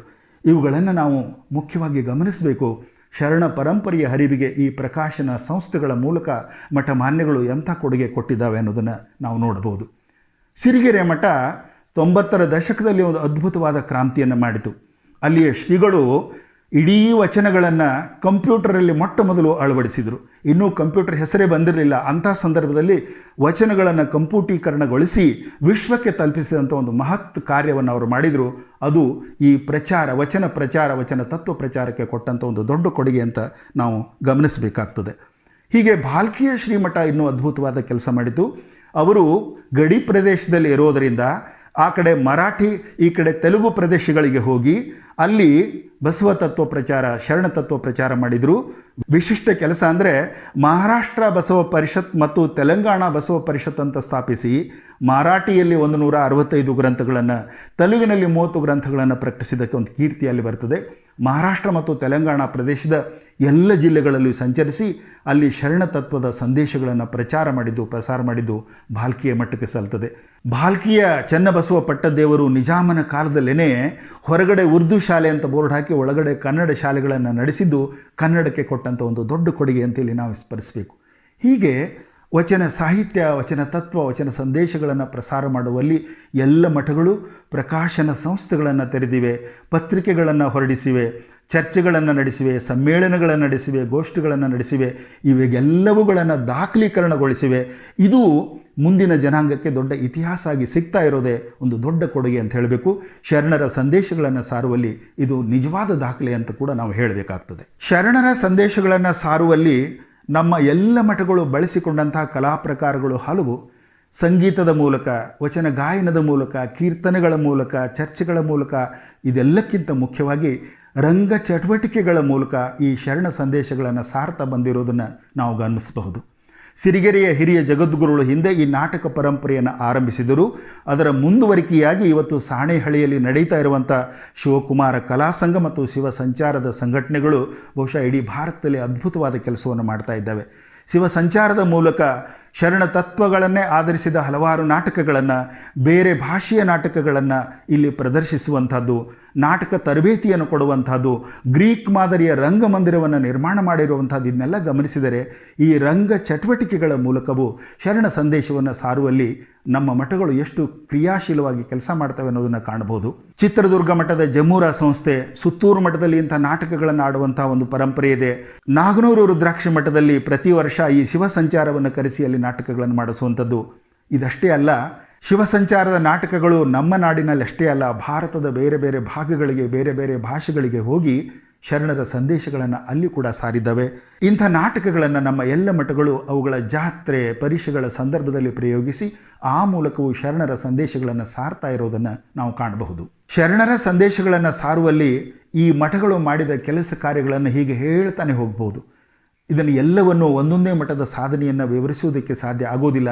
ಆದರೆ ಕೆಲವು ನಿಜವಾಗಿಯೂ ದಾಖಲೆಗೆ ಅರ್ಹವಾದ ಕೆಲವು ಕೆಲಸಗಳನ್ನು ನಡೆದಿದ್ದನ್ನು ನಾನಿಲ್ಲಿ ಸಂಕ್ಷಿಪ್ತವಾಗಿ ಪ್ರಸ್ತುತಪಡಿಸಲಿಕ್ಕೆ ಇಷ್ಟಪಡ್ತಾ ಇದ್ದೇನೆ. ನಾನು ಗುಲ್ಬರ್ಗ ಆಕಾಶವಾಣಿಯಲ್ಲಿದ್ದಾಗ ಗುಲ್ಬರ್ಗದಲ್ಲಿ ಒಂದು ದಿನ ಸಂಭ್ರಮವೇ ಸಂಭ್ರಮ. ಏನು ನಡೀತಾ ಇದೆ ಅಂತ ನೋಡಿದರೆ, ಇಳಕಲ್ ಮಹಾಂತ ಜೋಳಿಗೆ ಊರಿಗೆ ಬರ್ತಾ ಇದೆ ಅಂಥೇಳಿ ಇಡೀ ಊರೇ ಶೃಂಗಾರಗೊಂಡಿದೆ. ಇಳಕಲ್ ಮಹಾಂತಪ್ಪಗಳು ಜೋಳಿಗೆ ಹಿಡಿದು ಬಂದರು. ಜೋಳಿಗೆ ಹಿಡಿದು ನೀವು ಹಣ ಕೊಡ್ರಿ, ರೊಕ್ಕ ಕೊಡ್ರಿ, ಕಾಳು ಕಡಿ ಕೊಡ್ರಿ ಅಂತ ಕೇಳಿಲ್ಲ, ನಿಮ್ಮ ದುಶ್ಚಟಗಳನ್ನು ಈ ಜೋಳಿಗೆಗೆ ಹಾಕ್ರಿ ಅಂದರು. ಬಹುಶಃ ಇಡೀ ಜಗತ್ತಿನಲ್ಲಿ ಒಂದು ದಾಸೋಹದ ಜೋಳಿಗೆಯನ್ನು ದುಶ್ಚಟಗಳನ್ನು ಕಳೆಯುವುದಕ್ಕೆ, ಸಮಾಜದ ಶುದ್ಧೀಕರಣಕ್ಕೆ ಬಳಸಿಕೊಂಡಂಥ ಒಂದು ದೊಡ್ಡ ಕೆಲಸವನ್ನು ಮಾಡಿದ್ದು ಇಳಕಲ್ ಮಠ. ಇದು ಇಡೀ ಜಗತ್ತಿನಲ್ಲೇ ಗುರುತಿಸಬಹುದಾದಂಥದ್ದು. ಜೋಳಿಗೆಯನ್ನು ದುಶ್ಚಟಗಳ ನಿವಾರಣೆಗಾಗಿ, ಸಮಾಜದ ಶುದ್ಧೀಕರಣಕ್ಕಾಗಿ. ಬಹುಶಃ ಶರಣ ಪರಂಪರೆಯಲ್ಲಿ ಒಂದು ಮಠ ಮಾಡಿದ ಬಹಳ ದೊಡ್ಡ ಕ್ರಾಂತಿ ಅಂತ ಇದನ್ನು ನಾವು ಗುರುತಿಸಬಹುದು. ಕರ್ನಾಟಕದ ಮಠಗಳಲ್ಲೇ ಒಂದಾದ ಸಿರಿಗೆರೆಯ ಮಠ ನ್ಯಾಯದಾನ ಪದ್ಧತಿಗೆ ಒಂದು ದೊಡ್ಡ ಕಾಣಿಕೆಯನ್ನು ಕೊಡ್ತಾ ಇದೆ. ಅಲ್ಲಿ ನಿರಂತರವಾಗಿ ನಡೀತಾ ಇರುವಂಥ ನ್ಯಾಯದಾನ ಪದ್ಧತಿಯಲ್ಲಿ ಜಸ್ಟಿಸ್ ಅಂತ ನಾನು ಆರಂಭದಲ್ಲಿ ಏನು ಹೇಳಿದ್ನಲ್ಲ, ಶರಣರು ಇಟ್ಟುಕೊಂಡಂಥ ಗುರಿನಲ್ಲಿ ನ್ಯಾಯ ಅನ್ನೋದೊಂದು ಇತ್ತಲ್ಲ, ಅಂಥ ನ್ಯಾಯದಾನವನ್ನು ಸಿರಿಗೆರೆಯ ಮಠ ನಿರಂತರವಾಗಿ ನಡೆಸ್ಕೊಂಡು ಬರ್ತಾ ಇದೆ. ಇಲ್ಲಿಯ ನ್ಯಾಯದಾನದ ಪದ್ಧತಿ ಹೇಗಾದರೆ ಅದು ಕೋರ್ಟ್ಗಳಿಗೂ ಮಿಗಿಲಾದದ್ದು, ಅಂತಿಮವಾದದ್ದು, ಅದನ್ನೆಲ್ಲರೂ ಒಪ್ಕೊಳ್ಬೇಕು ಅನ್ನುವಂಥದ್ದು. ಅದು ಕಾನೂನುಬದ್ಧವಾಗಿರ್ತದೆ, ನೀತಿ ನಿಯಮಗಳಿಗೆ ಅನುಸಾರವಾಗಿರ್ತದೆ. ಆಶ್ಚರ್ಯ ಅಂದರೆ ಸಿರಿಗೆರೆಯ ಶ್ರೀಗಳನ್ನು ಚೆನ್ನೈನ ಹೈಕೋರ್ಟ್ನ ನ್ಯಾಯಾಧೀಶರು ಕರೆಸಿ ಅಲ್ಲಿನ ಎಲ್ಲ ನ್ಯಾಯಾಧೀಶರಿಗೆ ಈ ನ್ಯಾಯದಾನ ಪದ್ಧತಿ ಹೇಗೆ ನಡೀತದೆ ಅನ್ನೋದನ್ನು ಡೆಮಾನ್ಸ್ಟ್ರೇಟ್ ಮಾಡಿ ತೋರಿಸಿದ್ದು. ಬಹುಶಃ ಒಂದು ಮಠ ಈ ಥರದ ನ್ಯಾಯದಾನ ಪದ್ಧತಿಯನ್ನು ಅಳವಡಿಸಿಕೊಂಡಿದ್ದು ಇಡೀ ಜಗತ್ತಿನಲ್ಲಿ ಒಂದು ಮಾದರಿ ಆಗ್ತದೆ. ನಮ್ಮ ಎಲ್ಲ ಮಠಗಳು ಈ ಥರದ ನ್ಯಾಯದಾನದ ವ್ಯವಸ್ಥೆಯನ್ನು ಅಳವಡಿಸಿಕೊಂಡ್ರೆ ಬಹುಶಃ ಕೋರ್ಟ್ಗಳ ಮೇಲಿನ ಭಾರ ಕಡಿಮೆ ಆಗ್ತದೆ ಅನಿಸ್ತದೆ. ಇಂಥ ಒಂದು ಉಪಕ್ರಮ ಶರಣ ಸಂಸ್ಕೃತಿಯ ಮಠದಿಂದ ಆಗ್ತಾ ಇರೋದು ನಿಜಕ್ಕೂ ಹೆಮ್ಮೆ ಪಡುವಂಥದ್ದು. ಸುತ್ತೂರು ಮಠದಲ್ಲಿ ನಡೀತಾ ಇರುವಂಥ ಕೆಲಸಗಳು ವೃದ್ಧರಿಗಾಗಿ, ವಿಕಲಚೇತನರಿಗಾಗಿ, ಮಹಿಳೆಯರಿಗಾಗಿ, ನಿರುದ್ಯೋಗಿ ಯುವಕರಿಗಾಗಿ ವಿಶೇಷ ಯೋಜನೆಗಳನ್ನು ಹಾಕ್ಕೊಂಡು ರೂಟ್ ಸೆಡ್ ಅನ್ನುವಂಥ ಒಂದು ಸಂಸ್ಥೆಯ ಮೂಲಕ ಅವರ ಬದುಕನ್ನು ಕಟ್ಟಿಕೊಡುವಂಥ ಕೆಲಸಗಳನ್ನು ಸುತ್ತೂರು ಮಠ ಮಾಡ್ತಾ ಇದೆ. ಶಿಕ್ಷಣದ ಕ್ಷೇತ್ರದಲ್ಲಿ ಕರ್ನಾಟಕದ ಮಠಗಳು ಮಾಡಿದ ಸಾಧನೆ ಅಭೂತಪೂರ್ವವಾದದ್ದು. ಶರಣರ ದೃಷ್ಟಿಯಲ್ಲಿ ಅನುಭವ, ಜ್ಞಾನ ಇಂಥದ್ದನ್ನು ಪ್ರಸಾರ ಮಾಡುವ ಉದ್ದೇಶ ಇತ್ತು. ಇವತ್ತಿನ ಪರಿಕಲ್ಪನೆಯ ಶಿಕ್ಷಣ ಅವರಿಗೆ ಗಮನಕ್ಕೆ ಇರಲಿಲ್ಲ. ಆದರೆ ಕರ್ನಾಟಕದ ಈ ಮಠಗಳು ಶಿಕ್ಷಣ ಕ್ಷೇತ್ರದಲ್ಲಿ ಮಾಡಿದ ಸಾಧನೆ ಅತ್ಯದ್ಭುತವಾದದ್ದು. ವಿಶ್ವವಿದ್ಯಾಲಯಗಳು ಮಾಡಲಾರದ ಸಾಧನೆಯನ್ನು ಶಿಕ್ಷಣ ಕ್ಷೇತ್ರದಲ್ಲಿ ಮಠಗಳು ಸಾಧಿಸಿದ್ದಾವೆ. ಸುತ್ತೂರು ಮಠದಲ್ಲಿರುವಂಥದ್ದು, ಗದಗಿನ ಮಠದಲ್ಲಿದ್ದಂಥದ್ದು, ತೋಂಟದಾರ್ಯ ಮಠ, ಚಿತ್ರದುರ್ಗದ ಮಠ, ಹಾಗೆಯೇ ಕೊಪ್ಪಳದ ಮಠ, ಭಾಲ್ಕಿ ಮಠ, ಇಲ್ಲೆಲ್ಲ ಇವಷ್ಟೇ ಹೆಸರಿಗೆ ಹೇಳೋದಷ್ಟೇ. ಎಲ್ಲ ಮಠಗಳಲ್ಲಿ ಇರುವಂಥ ಶಿಕ್ಷಣ ಸಂಸ್ಥೆಗಳು, ಅಲ್ಲಿ ದೊರೆಯುತ್ತಿರುವಂಥ ಶಿಕ್ಷಣ ಅದನ್ನು ಗಮನಿಸಿದರೆ ಅದು ನಿಜಕ್ಕೂ ಒಂದು ಅದ್ಭುತವಾದ ಕ್ರಾಂತಿ. ಪ್ರಾಥಮಿಕ ಶಾಲೆ ಅಷ್ಟೇ ಅಲ್ಲ, ಬಾಲವಾಡಿಯಿಂದ ಹಿಡ್ಕೊಂಡು ಉನ್ನತ ಶಿಕ್ಷಣದವರೆಗೆ ವೈದ್ಯಕೀಯ, ತಾಂತ್ರಿಕ, ಶೈಕ್ಷಣಿಕ, ಕೃಷಿ ಎಲ್ಲ ಕ್ಷೇತ್ರಗಳ ಶಿಕ್ಷಣ ಕೊಡುವಲ್ಲಿ ಕರ್ನಾಟಕದ ಮಠಗಳು ಮಾಡಿದ ಸಾಧನೆ ನಿಜಕ್ಕೂ ಹೆಮ್ಮೆ ಪಡುವಂಥದ್ದು ಅನ್ನೋದನ್ನು ನಾವು ಗಮನಿಸಬೇಕು. ಪರಿಸರ ಸಂರಕ್ಷಣೆಯಲ್ಲಿ ಕರ್ನಾಟಕದ ಮಠಗಳು ಮಾಡಿದ ಕೆಲಸ ಅಭೂತಪೂರ್ವವಾದದ್ದು. ಗದುಗಿನ ಶ್ರೀಗಳು ಕಪ್ಪತಗುಡ್ಡದಲ್ಲಿ ಗಣಿಗಾರಿಕೆ ನಡೀತಾ ಇದೆ ಅನ್ನುವುದನ್ನು ಗಮನಿಸಿ ಅದನ್ನು ಪ್ರತಿಭಟಿಸಿ ಸರ್ಕಾರದ ವಿರುದ್ಧ, ಗಣಿಗಾರಿಕೆ ವಿರುದ್ಧ ಧ್ವನಿ ಎತ್ತಿದ್ರು ಅಂತ ಆ ಕಪ್ಪತಗುಡ್ಡ ಇವತ್ತು ನಮಗೆ ಹಸಿರಾಗಿ ಕಾಣ್ತಾ ಇದೆ. ಅವರೇ ಮಾಡಿದ ಇನ್ನೊಂದು ಮಹತ್ವದ ಕೆಲಸ ಅಂದರೆ, ಒಂದು ಕಂಪ್ನಿ ಬಂದು ಸಾವಿರಾರು ಎಕರೆ ಜಮೀನನ್ನು ಕಬಳಿಸಲಿಕ್ಕೆ ನಿಂತಾಗ ಸರ್ಕಾರದ ವಿರುದ್ಧ, ಕಂಪ್ನಿಯ ವಿರುದ್ಧ ಧ್ವನಿ ಎತ್ತಿ ರೈತರನ್ನು ಸಂಘಟಿಸಿ ಅವ್ರನ್ನ ವಾಪಸ್ ಹೋಗುವಂಗೆ ಮಾಡಿದ್ದು. ಇದು ಪರಿಸರ ಸಂರಕ್ಷಣೆ ಅಷ್ಟೇ ಅಲ್ಲ, ನಮ್ಮ ರೈತರ ಭೂಮಿ, ನಮ್ಮ ಭೂಮಾತೆಯನ್ನು ಉಳಿಸಿಕೊಂಡಂಥ ಒಂದು ದೊಡ್ಡ ಕೆಲಸ ಅನ್ನೋದನ್ನು ನಾವು ಗಮನಿಸಬೇಕು. ಆಡಳಿತಾತ್ಮಕವಾಗಿ ಸಮಾಜದ ದುರ್ಬಲ ವರ್ಗದವರು, ದಲಿತರು, ದೀನರು ಇವರೆಲ್ಲರಿಗೂ ಅವಕಾಶ ಸಿಗಲಿ ಅನ್ನುವ ಕಾರಣಕ್ಕೆ IAS, KAS ಮತ್ತು ಇತರ ಸ್ಪರ್ಧಾತ್ಮಕ ಪರೀಕ್ಷೆಗಳಿಗೆ ತರಬೇತಿ ಕೊಡುವಂಥ ಉಪಕ್ರಮವನ್ನು ಕರ್ನಾಟಕದ 2 ಮಠಗಳು ವಿಶಿಷ್ಟ ರೀತಿಯಲ್ಲಿ ನಡೆಸ್ಕೊಂಡು ಬರ್ತವೆ. ಜಸ್ಟಿಸ್ ಸಂಸ್ಥೆ JSS ಸುತ್ತೂರಿನ ಶ್ರೀಮಠದ್ದು, ಅದು ನಿರ್ಮಾಣ ಮಾಡಿದಂಥ IAS ಅಭ್ಯರ್ಥಿಗಳ ಸಂಖ್ಯೆ ನಿಜಕ್ಕೂ ಬೆರಗುಪಡುವಂಥದ್ದು. ರಾಷ್ಟ್ರದ ಬೇರೆ ಬೇರೆ ಭಾಗಗಳಲ್ಲಿ ಅವರು ಆಡಳಿತಾತ್ಮಕ ಸೇವೆಯನ್ನು ಸಲ್ಲಿಸ್ತಾ ಇದ್ದಾರೆ. ಅದರ ಜೊತೆಗೆ ನಾಗನೂರು ರುದ್ರಾಕ್ಷಿ ಮಠ ಧಾರವಾಡದಲ್ಲಿ ನಡೆಸ್ತಾ ಇರುವಂಥ ಸಿದ್ಧಾರಾಮ ಮಾರ್ಗದರ್ಶಿ ಕೂಡ ಸ್ಪರ್ಧಾತ್ಮಕ ಪರೀಕ್ಷೆಗಳಿಗೆ ತಯಾರಿ ನಡೆಸುವಂಥ ಅಭ್ಯರ್ಥಿಗಳಿಗೆ ಉಚಿತವಾದ ಮಾರ್ಗದರ್ಶನವನ್ನು ನೀಡ್ತಾ ಇರೋದನ್ನು ಗಮನಿಸಬೇಕು. ಇದರ ಜೊತೆಗೆ ಸುತ್ತೂರು ಶ್ರೀಮಠ ಮಾಡಿದ ಅದ್ಭುತ ಕೆಲಸ ಅಂದರೆ ಅಖಿಲ ಭಾರತ ಶರಣ ಸಾಹಿತ್ಯ ಪರಿಷತ್ತನ್ನು ಸ್ಥಾಪಿಸಿದ್ದು. ಬಹುಶಃ ಎಲ್ಲ ಮಠಗಳಿಗೂ ಇದು ಕಿರೀಟಪ್ರಾಯವಾಗಿರುವಂಥದ್ದು. ಶರಣರ ಸಾಹಿತ್ಯ, ಸಂಸ್ಕೃತಿ, ಅವರ ಬದುಕು, ವ್ಯಕ್ತಿತ್ವ ಎಲ್ಲವುಗಳನ್ನು ನಿರಂತರವಾಗಿ ಜನತೆಗೆ ತಲುಪಿಸುವಂಥ ಒಂದು ಉದ್ದೇಶದಿಂದ ಪೂಜ್ಯ ರಾಜೇಂದ್ರ ಶ್ರೀಗಳು ಶರಣ ಸಾಹಿತ್ಯ ಪರಿಷತ್ತನ್ನು ಸ್ಥಾಪಿಸಿದರು. ಅದು ಇವತ್ತು ಎಲ್ಲ ಜಿಲ್ಲೆಗಳಲ್ಲಿ ಶಾಖೆಗಳನ್ನು ಹೊಂದಿದ್ದು, ಆ ಶಾಖೆಗಳ ಮೂಲಕ ಶರಣರ ತತ್ವಾದರ್ಶಗಳನ್ನು, ಸಂದೇಶಗಳನ್ನು ನಿರಂತರವಾಗಿ ಪ್ರಸಾರ ಮಾಡ್ತಾ ಇದೆ. ಇಂಥದ್ದು ನಡೆದಿದ್ದು ಒಂದು ಮಠದಿಂದ ಅನ್ನೋದನ್ನೇ ನಾವು ಗಮನಿಸಬೇಕು. ಕರ್ನಾಟಕದ ಈ ಎಲ್ಲ ಮಠಗಳಲ್ಲಿ ನಡೆಯುವಂತಹ ಜಾತ್ರೆ ಪರಿಷೆಗಳನ್ನು ಗಮನಿಸಬೇಕು. ಅವು ಮೋಜು ಮಜಾದ ತಾಣಗಳ ಮಾತ್ರ ಆಗದೆ ಇಡೀ ಸಂಸ್ಕೃತಿಯನ್ನು ಪ್ರತಿಬಿಂಬಿಸುವ ಒಂದು ಪ್ರತೀಕಗಳಾಗಿರ್ತವೆ. ಕೃಷಿ ಪ್ರದರ್ಶನ, ತಾಂತ್ರಿಕತೆಯ ಪ್ರದರ್ಶನ, ಕಂಬಾರಿಕೆ, ಕುಂಬಾರಿಕೆ, ನೇಕಾರಿಕೆ, ಈ ವೃತ್ತಿ ತರಬೇತಿಗಳು, ಏನೆಲ್ಲವುಗಳ ಪ್ರದರ್ಶನ ಅಲ್ಲಿ ಇದ್ದು ಒಂದು ರೀತಿಯ ನಮ್ಮ ಬದುಕನ್ನು ಕಟ್ಟಿಕೊಳ್ಳೋದಕ್ಕೆ ಮಾರ್ಗದರ್ಶನದ ರೀತಿಯಲ್ಲಿ ಜಾತ್ರೆಗಳ ಕೆಲಸ ಮಾಡ್ತಾ ಇದ್ದಾವೆ. ಒಂದು ರೀತಿ ಸಂಸ್ಕೃತಿ ಉತ್ಸವಗಳಾಗಿರ್ತವೆ. ಆ ಸಂಸ್ಕೃತಿ ಉತ್ಸವಗಳ ಮೂಲಕ ಶರಣರ ಸಂದೇಶಗಳನ್ನು ಮುಂದಿನ ಜನಾಂಗಕ್ಕೆ ತಲುಪಿಸುವಂಥ ಕೆಲಸಗಳನ್ನು ಈ ಜಾತ್ರೆ ಉತ್ಸವಗಳು ಮಾಡ್ತಾ ಇದ್ದಾವೆ. ಕರ್ನಾಟಕದ ಎಲ್ಲ ಮಠಗಳು ಇದನ್ನು ನಿರಂತರವಾಗಿ ಮಾಡ್ಕೊಂಡು ಬಂದಿದ್ದು ಬಹುಶಃ ಶರಣರ ಸಂದೇಶವನ್ನು ಸಾರುವಲ್ಲಿ ಅಲ್ಲಿ ಸಾರ್ಥಕತೆಯನ್ನು ಪಡೆದಿದೆ ಅಂತ ನಾನು ಗಮನಿಸ್ತೇನೆ. ಮರೆಯದೇ ಉಲ್ಲೇಖಿಸಬೇಕಾದ ಇನ್ನೊಂದು ಮಹತ್ವದ ಘಟನೆ, ಸಿರಿಗೆರೆಯ ಮಠ ತುಂಗಭದ್ರಾ ನದಿಯ ನೀರನ್ನು ಅದನ್ನು ಬರಡು ಭೂಮಿಗೆ ಹರಿಸಿ ನಾಲೆಗಳ ಮೂಲಕ ಅಲ್ಲಿ ಹಸಿರನ್ನು ಕಾಣಿಸಿದ್ದು ಮತ್ತು ಕೆರೆಗಳನ್ನು ಹೂಳೆತ್ತುವ ಕೆಲಸ ಮಾಡಿ ಆ ಕೆರೆಗಳಿಗೆ ನೀರು ತುಂಬಿಸಿದ್ದು. ಬಹುಶಃ ನಮ್ಮ ರೈತರ ಸಮಸ್ಯೆಗಳಿಗೆ ಸ್ಪಂದಿಸುವ ರೀತಿಯಲ್ಲಿ ಮಠಗಳು ಸ್ಪಂದಿಸುವುದಕ್ಕೆ ಇದು ಉದಾಹರಣೆ. ಕರ್ನಾಟಕದ ಹಲವು ಮಠಗಳು ನೈಸರ್ಗಿಕ ವಿಕೋಪಗಳಾದ ಬರಗಾಲ, ಭೂಕಂಪ, ನೆರೆಹಾವಳಿ ಇಂಥ ಸಂದರ್ಭಗಳಲ್ಲಿ ಮಿಡಿದದ್ದನ್ನು ನೋಡಿದರೆ ಅವುಗಳ ಮಾನವೀಯ ಹೃದಯಲ್ಲಿ ನಮಗೆ ಕಂಡು ಬರ್ತದೆ. ನೊಂದವರ ನೋವಿಗೆ ಅವರು ಮಲಾಮಾಗುವ ರೀತಿಯಲ್ಲಿ ಕೆಲಸ ಮಾಡಿದ್ದು ನಮಗೆ ಕಂಡು ಬರ್ತದೆ. ಈ ಹಿನ್ನೆಲೆಯಲ್ಲೂ ಕರ್ನಾಟಕದ ಮಠಗಳು ಶರಣರ ಸಂದೇಶವನ್ನು ಸಾರುವಲ್ಲಿ ನಿರಂತರವಾಗಿ ಶ್ರಮಿಸಿದ್ದಾವೆ ಅನ್ನೋದನ್ನು ನಾವು ಗಮನಿಸಬೇಕು. ಹೀಗೆ ಈ ಮಠಗಳು ಮಾಡಿರುವಂಥ ವಿಶೇಷ ಸಾಧನೆಗಳ ಒಂದು ದೊಡ್ಡ ಪಟ್ಟಿಯನ್ನು ಕೊಡ್ತಾನೆ ಹೋಗ್ಬೋದು. ಇದು ಮುಗಿಯಲಾರದ ಕಥೆ, ಯಾಕಂದರೆ ಅಷ್ಟೊಂದು ಅದ್ಭುತವಾದ ಸಾಧನೆ ಈ ಮಠಗಳಿಂದಾಗಿದೆ. ಮತ್ತೊಂದು ಮರೆಯದೆ ಹೇಳಬೇಕಾದ ಸಂದರ್ಭ, ವಚನಗಳ ಅಂಕಿತದ ವಿಷಯದಲ್ಲಿ ಒಂದು ಸಣ್ಣ ತಪ್ಪನ್ನು ಮಾಡಿದ ಕಾರಣಕ್ಕಾಗಿ ನಾವೆಲ್ಲರೂ ಬೇರೆ ದೃಷ್ಟಿಯಿಂದ ನೋಡುವಂಥ ಮಾತೆ ಮಹಾದೇವಿಯವರ ಸಾಧನೆಯನ್ನು ಇಲ್ಲಿ ನೆನಪಿಸಿಕೊಳ್ಳಬೇಕು. ಒಂದು ಕಾಲಘಟ್ಟದಲ್ಲಿ ಬಸವಣ್ಣ ಮತ್ತು ಇತರ ಶರಣರ ಸಂದೇಶಗಳನ್ನು ನಾಡಿನ ತುಂಬ ತಲೆ ಮೇಲೆ ಹೊತ್ತು ಪ್ರಚಾರ ಮಾಡಿದ ಕೀರ್ತಿ ಮಾತೆ ಮಹಾದೇವಿಯವರಿಗೆ ಸಲ್ತದೆ. ಅದರ ಜೊತೆಗೆ ಲಿಂಗಾನಂದ ಸ್ವಾಮಿಯವರಿಗೆ ಸಲ್ತದೆ. ಇಂಥ ಸಂದರ್ಭದಲ್ಲಿ ಅವರನ್ನು ನಾವು ಸ್ಮರಿಸಬೇಕಾದ ಅನಿವಾರ್ಯತೆ ಇದೆ. ಬಸವ ತತ್ವ ಶರಣ ತತ್ವದ ಸಂದೇಶಗಳನ್ನು ಅವರು ಜಾರಿ ಮಾಡಿದ್ದು, ಅವರ ಪರಂಪರೆ ಈಗಲೂ ಮುಂದುವರೆದದ್ದನ್ನು ಕೂಡ ನಾವು ನೆನಪಿಸಿಕೊಳ್ಳಬೇಕು. ಶರಣ ಪರಂಪರೆಯ ಮಠಗಳು ನಿರಂತರವಾಗಿ ಶರಣರ ಸಂದೇಶಗಳನ್ನು ಹೀಗೆ ಪ್ರಸಾರ ಮಾಡ್ತಾ ಕ್ರಿಯಾತ್ಮಕವಾಗಿ ಆಚರಿಸ್ತಾ ಬಂದಿದ್ದನ್ನು ನಿಜವಾಗಿಯೂ ನಾವು ಕಂಡರೆ ಅದು ನಮಗೆ ಭಾವನಾತ್ಮಕವಾಗಿ ಒಗ್ಗೂಡುವಿಕೆಗೆ ಒಂದು ದೊಡ್ಡ ಪಥ ಆಗ್ತದೆ ಅಂತ ನಾವು ಗಮನಿಸಬಹುದು. ಬಸವಣ್ಣ ಅಥವಾ ಶರಣರ ಈ ಶ್ರದ್ಧೆ, ಈ ಸಂದೇಶ ಬರೀ ಹೊರಗಡೆ ತೋರಿಕೆಯಲ್ಲ, ನಮ್ಮ ಆತ್ಮಸಾಕ್ಷಿಯಾಗಿದೆ. ಆತ್ಮಸಾಕ್ಷಿ ಪ್ರಜ್ಞೆಯಿಂದ ಈ ಮಠಗಳು ಅದನ್ನು ಕ್ರಿಯಾತ್ಮಕವಾಗಿ ಆಚರಿಸ್ತಾ ಇದ್ದಾವೆ, ಮುಂದಿನ ಜನಾಂಗಕ್ಕೆ ತಲುಪಿಸ್ತಾ ಇದ್ದಾವೆ ಅನ್ನೋದನ್ನು ನಾವು ಗಮನಿಸ್ಬೋದು. ಇಷ್ಟೆಲ್ಲ ಹೇಳ್ತಾನೆ ಎಲ್ಲವೂ ಒಳ್ಳೆಯದಾಗಿದೆಯೇ ಅನ್ನೋ ಒಂದು ಪ್ರಶ್ನೆಯನ್ನು ಕೇಳಿಕೊಂಡ್ರೆ ಒಮ್ಮಿಗಲೇ ಒಪ್ಪಿಬಿಡೋದು ಸಾಧ್ಯನೇ ಇಲ್ಲ. ಇಂಥ ಶರಣ ಸಂದೇಶ, ಇಂಥ ಶರಣ ಪರಂಪರೆ, ಇಂಥ ಶರಣರ ತತ್ವಗಳನ್ನು ಪಾಲಿಸ್ತಾ ಇರುವ ಸಂಖ್ಯೆನೇ ಜಾಸ್ತಿ ಇದೆ, ಹೆಚ್ಚಿದೆ ಅನ್ನೋದು ಸಂತೋಷಪಡುವ ವಿಷಯ. ಆದರೂ ಕೂಡ ಅದಕ್ಕೆ ವ್ಯತಿರಿಕ್ತವಾದ ಘಟನೆಗಳು ನಡೆದಿರುವುದನ್ನು ಖಂಡಿತವಾಗಿ ಅಲ್ಲಗಳೆಯಲಿಕ್ಕೆ ಆಗೋದಿಲ್ಲ. ಇದನ್ನು ಹೇಳಿ ಯಾರ ಮನಸ್ಸನ್ನು ನೋಯಿಸುವ ಇಚ್ಛೆ ನನಗಿಲ್ಲ. ಆದರೆ ಸತ್ಯವನ್ನು ಮುಚ್ಚಿಡೋದಕ್ಕೂ ಆಗೋದಿಲ್ಲ. ಈ ಸತ್ಯವನ್ನು ಸಮಾಜ ಕೂಡ ಗಮನಿಸ್ತಾ ಇರುವ ಹಿನ್ನೆಲೆಯಲ್ಲಿ ಪ್ರಸ್ತಾಪಿಸ್ತೇನೆ ಮಾತ್ರ. ಇಡೀ ಸಮಾಜವನ್ನು ಅಥವಾ ಮನುಕುಲವನ್ನು ಒಗ್ಗೂಡಿಸಬೇಕು ಅಂತ ಬಸವಣ್ಣ ಮತ್ತಿತರ ಶರಣರು ಹೋರಾಡಿದರು. ಸಮನ್ವಯ ಸಮಾಜವನ್ನು, ಸಮಾನತೆಯ ಸಮಾಜವನ್ನು ಕಟ್ಟಲು ಬಯಸಿದರು. ಆದರೆ ಇವತ್ತು ಕೆಲವು ಮಠಗಳು ಅದನ್ನು ವಿಶೇಷವಾಗಿ ಹೇಳ್ತೇನೆ, ಮತ್ತು ಜಾತಿ ಆಧಾರಿತ ಉಪಮಠಗಳನ್ನು, ಉಪಕೇಂದ್ರಗಳನ್ನು ನಿರ್ಮಿಸಿ ಒಂದೊಂದು ಜಾತಿಗೆ ಒಂದೊಂದು ಮಠವನ್ನು ನಿರ್ಮಿಸೋದಕ್ಕೆ ಹೊರಟಿದ್ದಾರಲ್ಲ, ಅದು ನಿಜವಾಗಿ ಬಸವ ವಿರೋಧಿ ಕೆಲಸ, ಶರಣ ವಿರೋಧಿ ಕೆಲಸ. ನಿಜವಾಗಿಯೂ ಆ ಜನಾಂಗಗಳನ್ನು ಉದ್ಧರಿಸಬೇಕಂತ ಅವರಿಗೆ ಅಷ್ಟೇ ಕಾಳಜಿ ಇದ್ದದ್ದಾದರೆ ತಮ್ಮ ಪೀಠವನ್ನು ತ್ಯಾಗ ಮಾಡಿ ಆ ಜನಾಂಗದ ನಿಜವಾದ ಶ್ರದ್ಧಾವಂತ, ನಿಷ್ಠಾವಂತ ವ್ಯಕ್ತಿಗಳನ್ನು ತಂದಲ್ಲಿ ಕೂಡಿಸಿ ಅದನ್ನು ಸಂತೋಷ ಪಡಲಿ ಅಂತ ನಾನು ಅಪೇಕ್ಷೆ ಪಡ್ತೇನೆ. ಇದನ್ನು ನಾನು ಹುಳುಕನ್ನು ಹುಡುಕುವ ಕೆಲಸ ಅಂತ ಹೇಳ್ತಾ ಇಲ್ಲ, ನಿಜವಾದ ಸಮಾಜ ಉದ್ಧಾರದ ದೃಷ್ಟಿಯಿಂದ ಹೇಳ್ತಾ ಇದ್ದೇನೆ, ಸಮುದಾಯದ ಉದ್ಧಾರ ದೃಷ್ಟಿಯಿಂದ ಹೇಳ್ತಾ ಇದ್ದೇನೆ. ನಮ್ಮ ಸಮಾಜ ಸಮನ್ವಯದಿಂದ ಬದುಕಬೇಕು.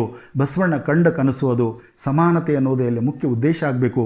ಆ ನೆಲೆಯಲ್ಲಿ ನಮ್ಮ ಮಠಗಳು ಸಮನ್ವಯದ ಕೆಲಸವನ್ನು ಮಾಡುವುದಕ್ಕೆ ಮುಂದಾಗಲಿ ಅಂತ ಆ ಆಶಯದಿಂದ ಈ ಮಾತನ್ನು ಹೇಳಿದ್ದೇನೆ. ಇನ್ನೊಂದು ಕೆಟ್ಟ ಬೆಳವಣಿಗೆ ಅಂದರೆ ನಮ್ಮ ಹಲವಾರು ಮಠಗಳು ಮತ್ತು ಮಠಾಧೀಶರು ರಾಜಕೀಯ ಆಶ್ರಯವನ್ನು ಪಡಿತಾ ಇರೋದು, ರಾಜಕೀಯ ನೆರಳಲ್ಲಿರುವಂಥದ್ದು. ಇದು ಅನಪೇಕ್ಷಿತವಾದದ್ದು. ಈ ಜನಾಂಗಕ್ಕೆ ಪ್ರಾತಿನಿಧ್ಯ ಕಡಿಮೆ ಆಯಿತು, ಈ ಜನಾಂಗದ ಮಂತ್ರಿ ಇಲ್ಲ, ಇವರನ್ನು ಮಂತ್ರಿ ಮಾಡಿರಿ ಅಂಥೇಳಿ ಆ ಥರದ ಪುರೋಹಿತಿಕೆ ವಹಿಸುವಂಥ ಅಗತ್ಯ ಇಲ್ಲ. ಈ ಜನಾಂಗ ತನ್ನನ್ನೇ ತಾನೇ ಉದ್ಧಾರ ಮಾಡಿಕೊಳ್ಳೋ ದಾರಿ ಗೊತ್ತಿದೆ, ನೀವು ಹೋಗಿ ಅಲ್ಲಿ ರಾಜಕಾರಣ ಮಾಡುವ ಅಗತ್ಯ ಇಲ್ಲ ಅನ್ನೋದನ್ನು ಅತ್ಯಂತ ವಿನೀತನಾಗಿ ಹೇಳೋದಕ್ಕೆ ಇಷ್ಟಪಡ್ತಾ ಇದ್ದೇನೆ. ಸಣ್ಣವನಾದರೂ ಇದನ್ನು ಹೇಳಿರುವುದರ ಹಿಂದಿನ ಉದ್ದೇಶ ಇಷ್ಟೇ, ಮಠಗಳು ರಾಜಕಾರಣಕ್ಕೆ ಹೋಗುವಂಥ ಅಗತ್ಯ ಇಲ್ಲ.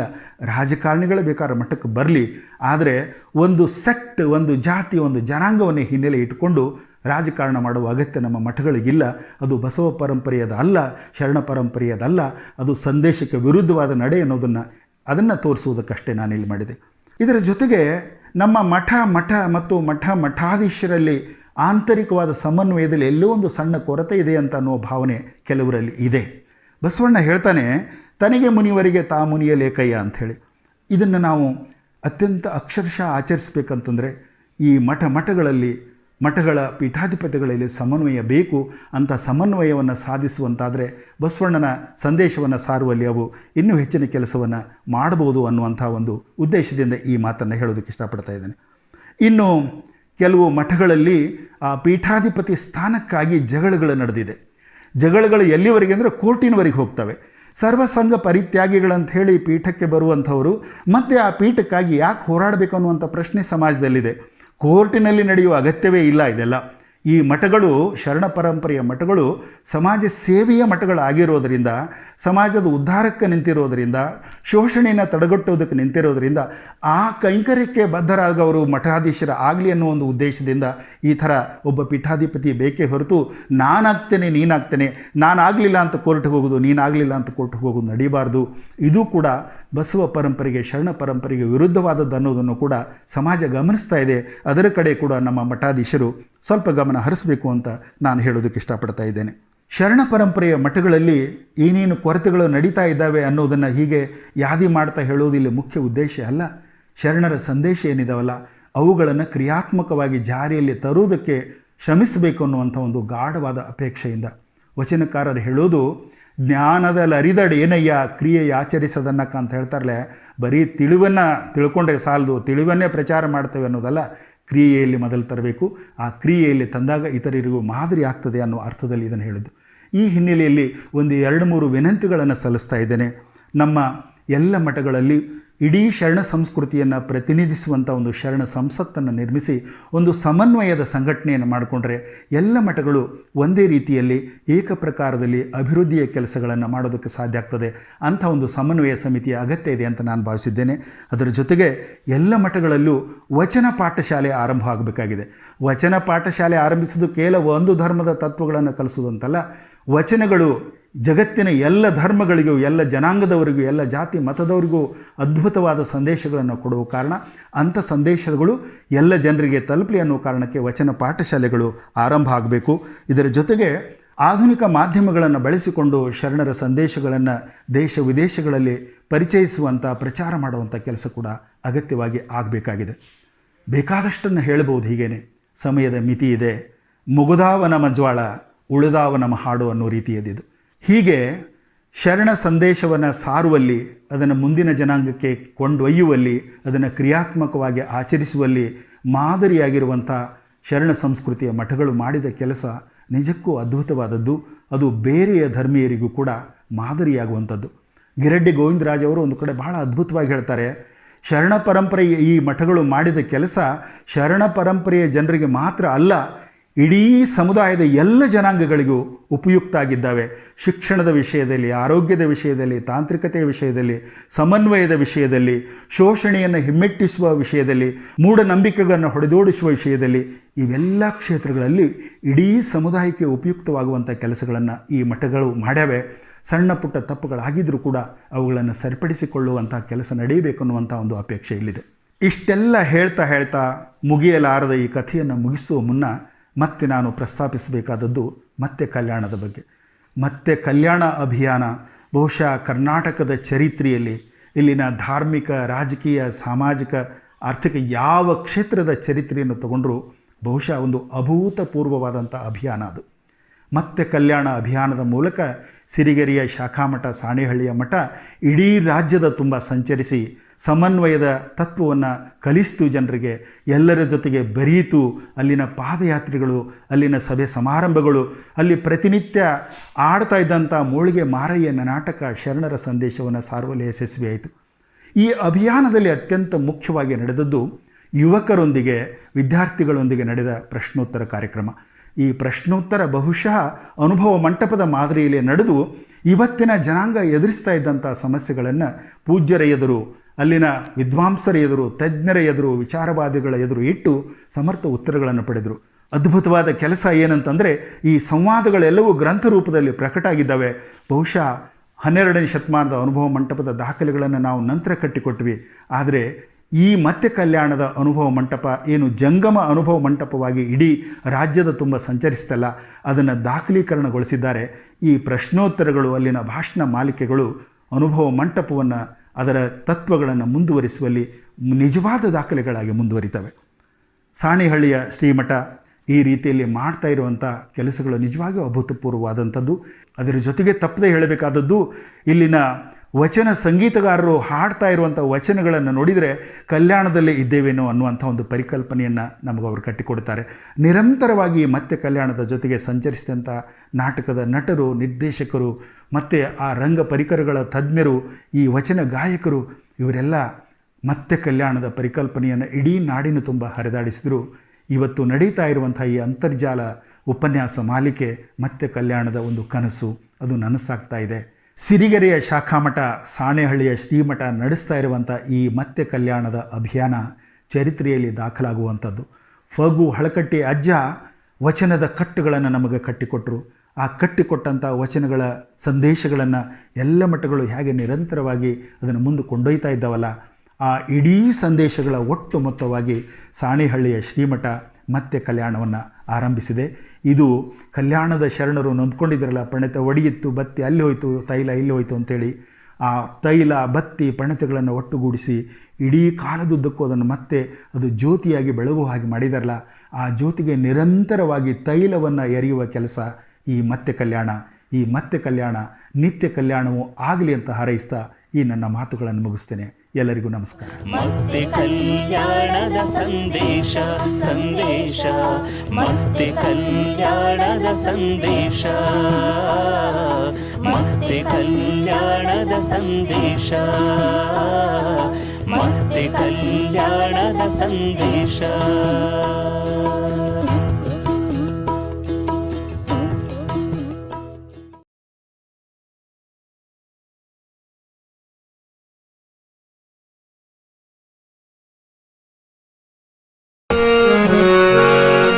ಹೆಣ್ಣು ಮಾಯೆಯೆಂಬರು ಹೆಣ್ಣು ಮಾಯೆಯಲ್ಲ, ಮನದ ಮುಂದಣ ಆಸೆಗೆ ಮಾಯೆ ಕಾಣ ಗುಹೇಶ್ವರ.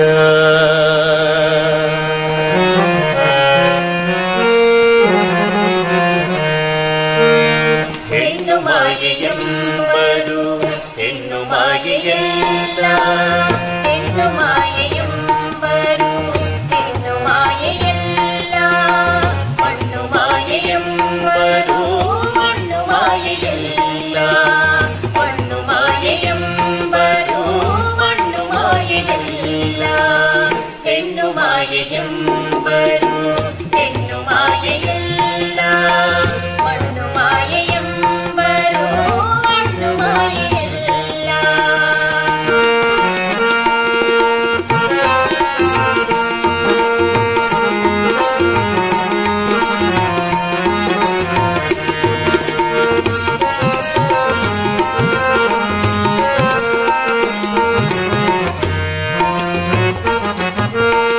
ಹೊನ್ನು ಮಾಯೆಯೆಂಬರು ಹೊನ್ನು ಮಾಯೆಯಲ್ಲ, ಹೊನ್ನು ಮಾಯೆಯೆಂಬರು ಹೊನ್ನು ಮಾಯೆಯಲ್ಲ, ಮನದ ಮುಂದಣ ಆಸೆಗೆ ಮಾಯೆ ಕಾಣ, ಮನದ ಮುಂದಣ ಆಸೆಗೆ ಮಾಯೆ ಕಾಣ ಗುಹೇಶ್ವರ ಗುಹೇಶ್ವರ ಗುಹೇಶ್ವರ ಗುಹೇಶ್ವರ. ಹೆಣ್ಣು ಮಾಯೆಯೆಂಬರು ಹೆಣ್ಣು ಮಾಯೆಯಲ್ಲ, ಹೆಣ್ಣು ಮಾಯೆಯೆಂಬರು ಹೆಣ್ಣು ಮಾಯೆಯಲ್ಲ, ಮಣ್ಣು ಮಾಯೆಯೆಂಬರು ಮಣ್ಣು ಮಾಯೆಯಲ್ಲ, ಮಣ್ಣು ಮಾಯೆಯೆಂಬರು ಮಣ್ಣು ಮಾಯೆಯಲ್ಲ, ಹೆಣ್ಣು ಮಾಯೆಯಲ್ಲ ಮಣ್ಣು ಮಾಯೆಯಲ್ಲ. ಮತ್ತೆ ಕಲ್ಯಾಣದ ಸಂದೇಶ ಸಂದೇಶ, ಮತ್ತೆ ಕಲ್ಯಾಣದ ಸಂದೇಶ, ಮತ್ತೆ ಕಲ್ಯಾಣದ ಸಂದೇಶ, ಮತ್ತೆ ಕಲ್ಯಾಣದ ಸಂದೇಶ.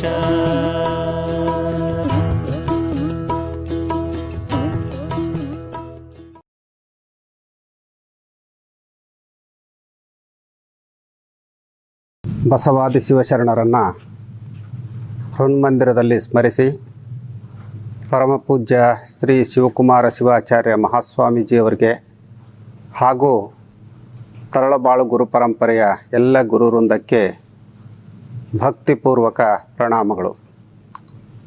20ನೇ ದಿನದ ಅಂತರ್ಜಾಲ ವೀಕ್ಷಕರಿಗೆ ಶರಣಾರ್ಥಿಗಳು. 12ನೇ ಶತಮಾನದಲ್ಲಿ ಕಲ್ಯಾಣದಲ್ಲಿ ಬಸವಣ್ಣ, ಅಲ್ಲಮ್ಮ, ಅಕ್ಕ, ಚನ್ನಬಸವಣ್ಣ, ನೀಲಾಂಬಿಕೆ, ನಾಗಲಾಂಬಿಕೆ, ಹರಳಯ್ಯ, ಮಧುವರಸ, ಮಾದಾರ ಧೂಳಯ್ಯ, ಸತ್ಯಕ್ಕ ಇಂಥ ಹಲವರು ಅನುಭವ ಮಂಟಪದಲ್ಲಿ ಸೇರಿಕೊಂಡು ವ್ಯಕ್ತಿ ಕಲ್ಯಾಣ ಮತ್ತು ಲೋಕ ಕಲ್ಯಾಣಕ್ಕಾಗಿ ನಡೆಸಿದ ಚಿಂತನ ಮಂಥನವೇ ಅವರ ಸಂದೇಶ. ಅವು ವಚನಗಳ ರೂಪದಲ್ಲಿ ನಮ್ಮ ಕಣ್ಮುಂದೆ ಇವತ್ತಿಗೂ ಇವೆ. ಸುಮಾರು 150 ಜನ ಶರಣೆಯರ ವಚನಗಳು ಇವತ್ತು ನಮಗೆ ಲಭ್ಯವಾಗಿವೆ. ಈ ಶರಣ ಶಬ್ದವೇ ತುಂಬ ಅರ್ಥಪೂರ್ಣವಾದದ್ದು. ಅರಿವು ಆಚಾರ ಒಂದಾದ ಜನರೇ ಶರಣರು. ಅವರು ಆದರ್ಶ ಬದುಕಿಗೆ ಬೇಕಾದಂಥ ಸಿದ್ಧಾಂತಗಳನ್ನು ರೂಪಿಸುವ ಮುನ್ನ ಅವುಗಳನ್ನು ತಮ್ಮ ವ್ಯಕ್ತಿಗತ ಬದುಕಿನಲ್ಲಿ ಪ್ರಯೋಗಕ್ಕೆ ತಂದವರು. ಶರಣರ ಸಂದೇಶ ಕೇವಲ ಸಿದ್ಧಾಂತವಲ್ಲ, ಅದು ಪ್ರಯೋಗಕ್ಕೆ ಬಾರದ ಸಿದ್ಧಾಂತ ಅರ್ಥ ಇಲ್ಲ ಅನ್ನೋದು ಶರಣರ ಅಭಿಪ್ರಾಯ. ಅದಕ್ಕಾಗಿಯೇ ಬಸವಣ್ಣವರು ಭಕ್ತಿ ಸುಭಾಷೆಯ ನುಡಿಯ ನುಡಿಯುವೆ, ನುಡಿದಂತೆ ನಡೆಯುವೆ ಈ ಮಾತುಗಳನ್ನು ತಮ್ಮ ವಚನದಲ್ಲಿ ಬಳಸ್ತಾರೆ. ನನ್ನ ನಡೆ ಮತ್ತು ನುಡಿ ಇವುಗಳ ನಡುವೆ ಕಿಂಚಿತ್ತು ವ್ಯತ್ಯಾಸ ಬಂದರೂ ನನ್ನನ್ನು ತುಳಿದು ನೀನು ಹೋಗು ಅಂತ ದೇವ್ರಿಗೆ ಸವಾಲು ಹಾಕ್ತಾರೆ. ಹೀಗೆ ಸವಾಲು ಹಾಕುವಂಥ ಶಕ್ತಿ ಅವರಿಗೆ ಬಂದದ್ದು ಅವರ ಆಚಾರ ವಿಚಾರಗಳ ಸಂಗಮದಿಂದ. ಇದು ಕೇವಲ ಬಸವಣ್ಣವರಿಗೆ ಮಾತ್ರ ಅನ್ವಯಿಸುವಂಥ ಮಾತಲ್ಲ. ಎಲ್ಲ ಶರಣರು ಕೂಡ ಆ ನಡೆ ನುಡಿಗಳ ಹೊಂದಾಣಿಕೆಯನ್ನು ಮಾಡಿಕೊಂಡಿದ್ದರು. ಈ ನಡೆ ನುಡಿ ಹೊಂದಾಣಿಕೆ ಹಿನ್ನೆಲೆಯಲ್ಲಿ ಮಾದಾರ ಚೆನ್ನಯ್ಯನವರ ವಚನ ನೆನಪಾಗುತ್ತೆ.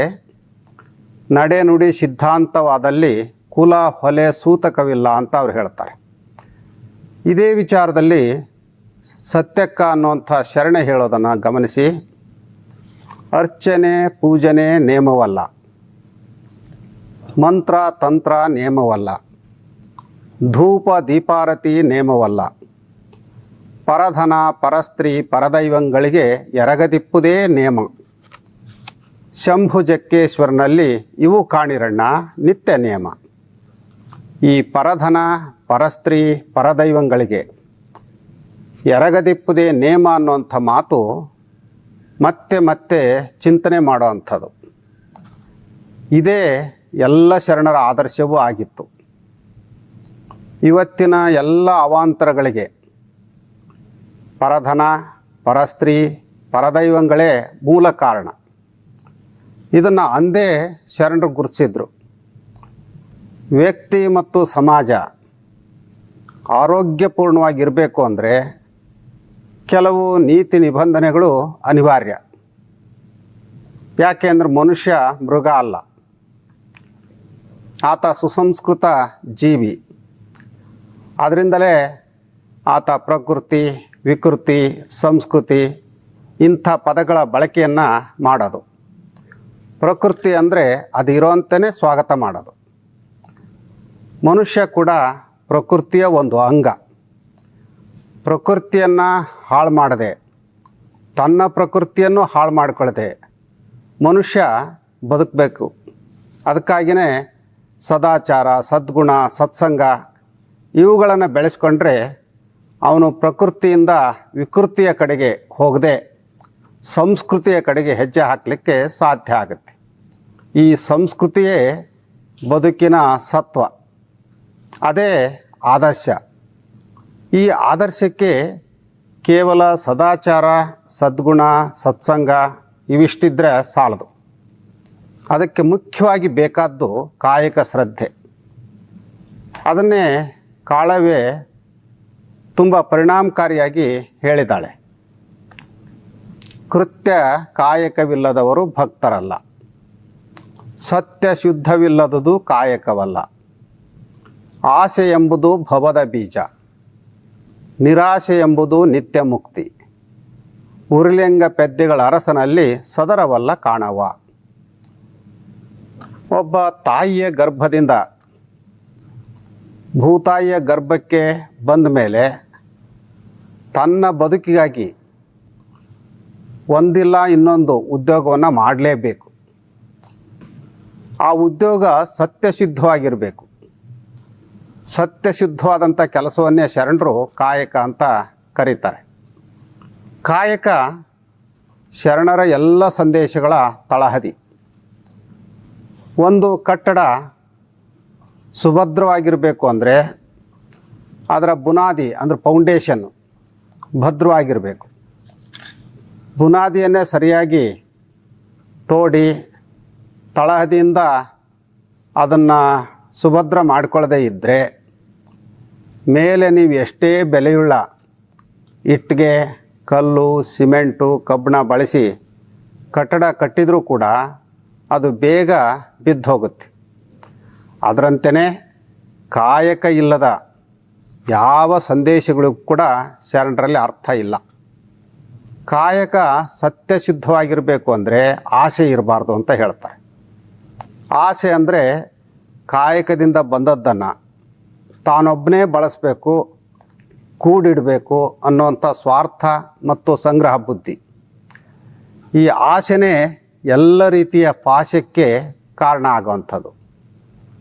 ಅಲ್ಲಮ್ಮ ಅದನ್ನೇ ಗಮನದಲ್ಲಿರಿಸ್ಕೊಂಡು ಹೇಳೋದು, ಮನದ ಮುಂದಣ ಆಸೆಯೇ ಮಾಯೆ ಅಂತ. ಈ ಆಸೆನೇ ಹುಟ್ಟು, ಸಾವು ಮತ್ತು ಬಂಧನಕ್ಕೆ ಕಾರಣ. ಆಸೆಯನ್ನು ಜಯಿಸಿದರೆ ಮಾತ್ರ ನಿತ್ಯ ಮುಕ್ತಿಯನ್ನು ಪಡೆದ ಹಾಗೆ ಅಂತ ಅವರು ಹೇಳ್ತಾರೆ. ಇದೆಲ್ಲವೂ ಸಾಧ್ಯ ಆಗೋದು ಸತ್ಯಶುದ್ಧ ಕಾಯಕ ಶ್ರದ್ಧೆ ಮನುಷ್ಯನಿಗೆ ಅಳವಟ್ಟಾಗ ಮಾತ್ರ. ಹಾಗಾಗಿ ಶರಣರ ಎಲ್ಲ ಸಂದೇಶಗಳಿಗೆ ತವ್ರ ಮನೆ ಯಾವುದು ಅಂದರೆ ಕಾಯಕ.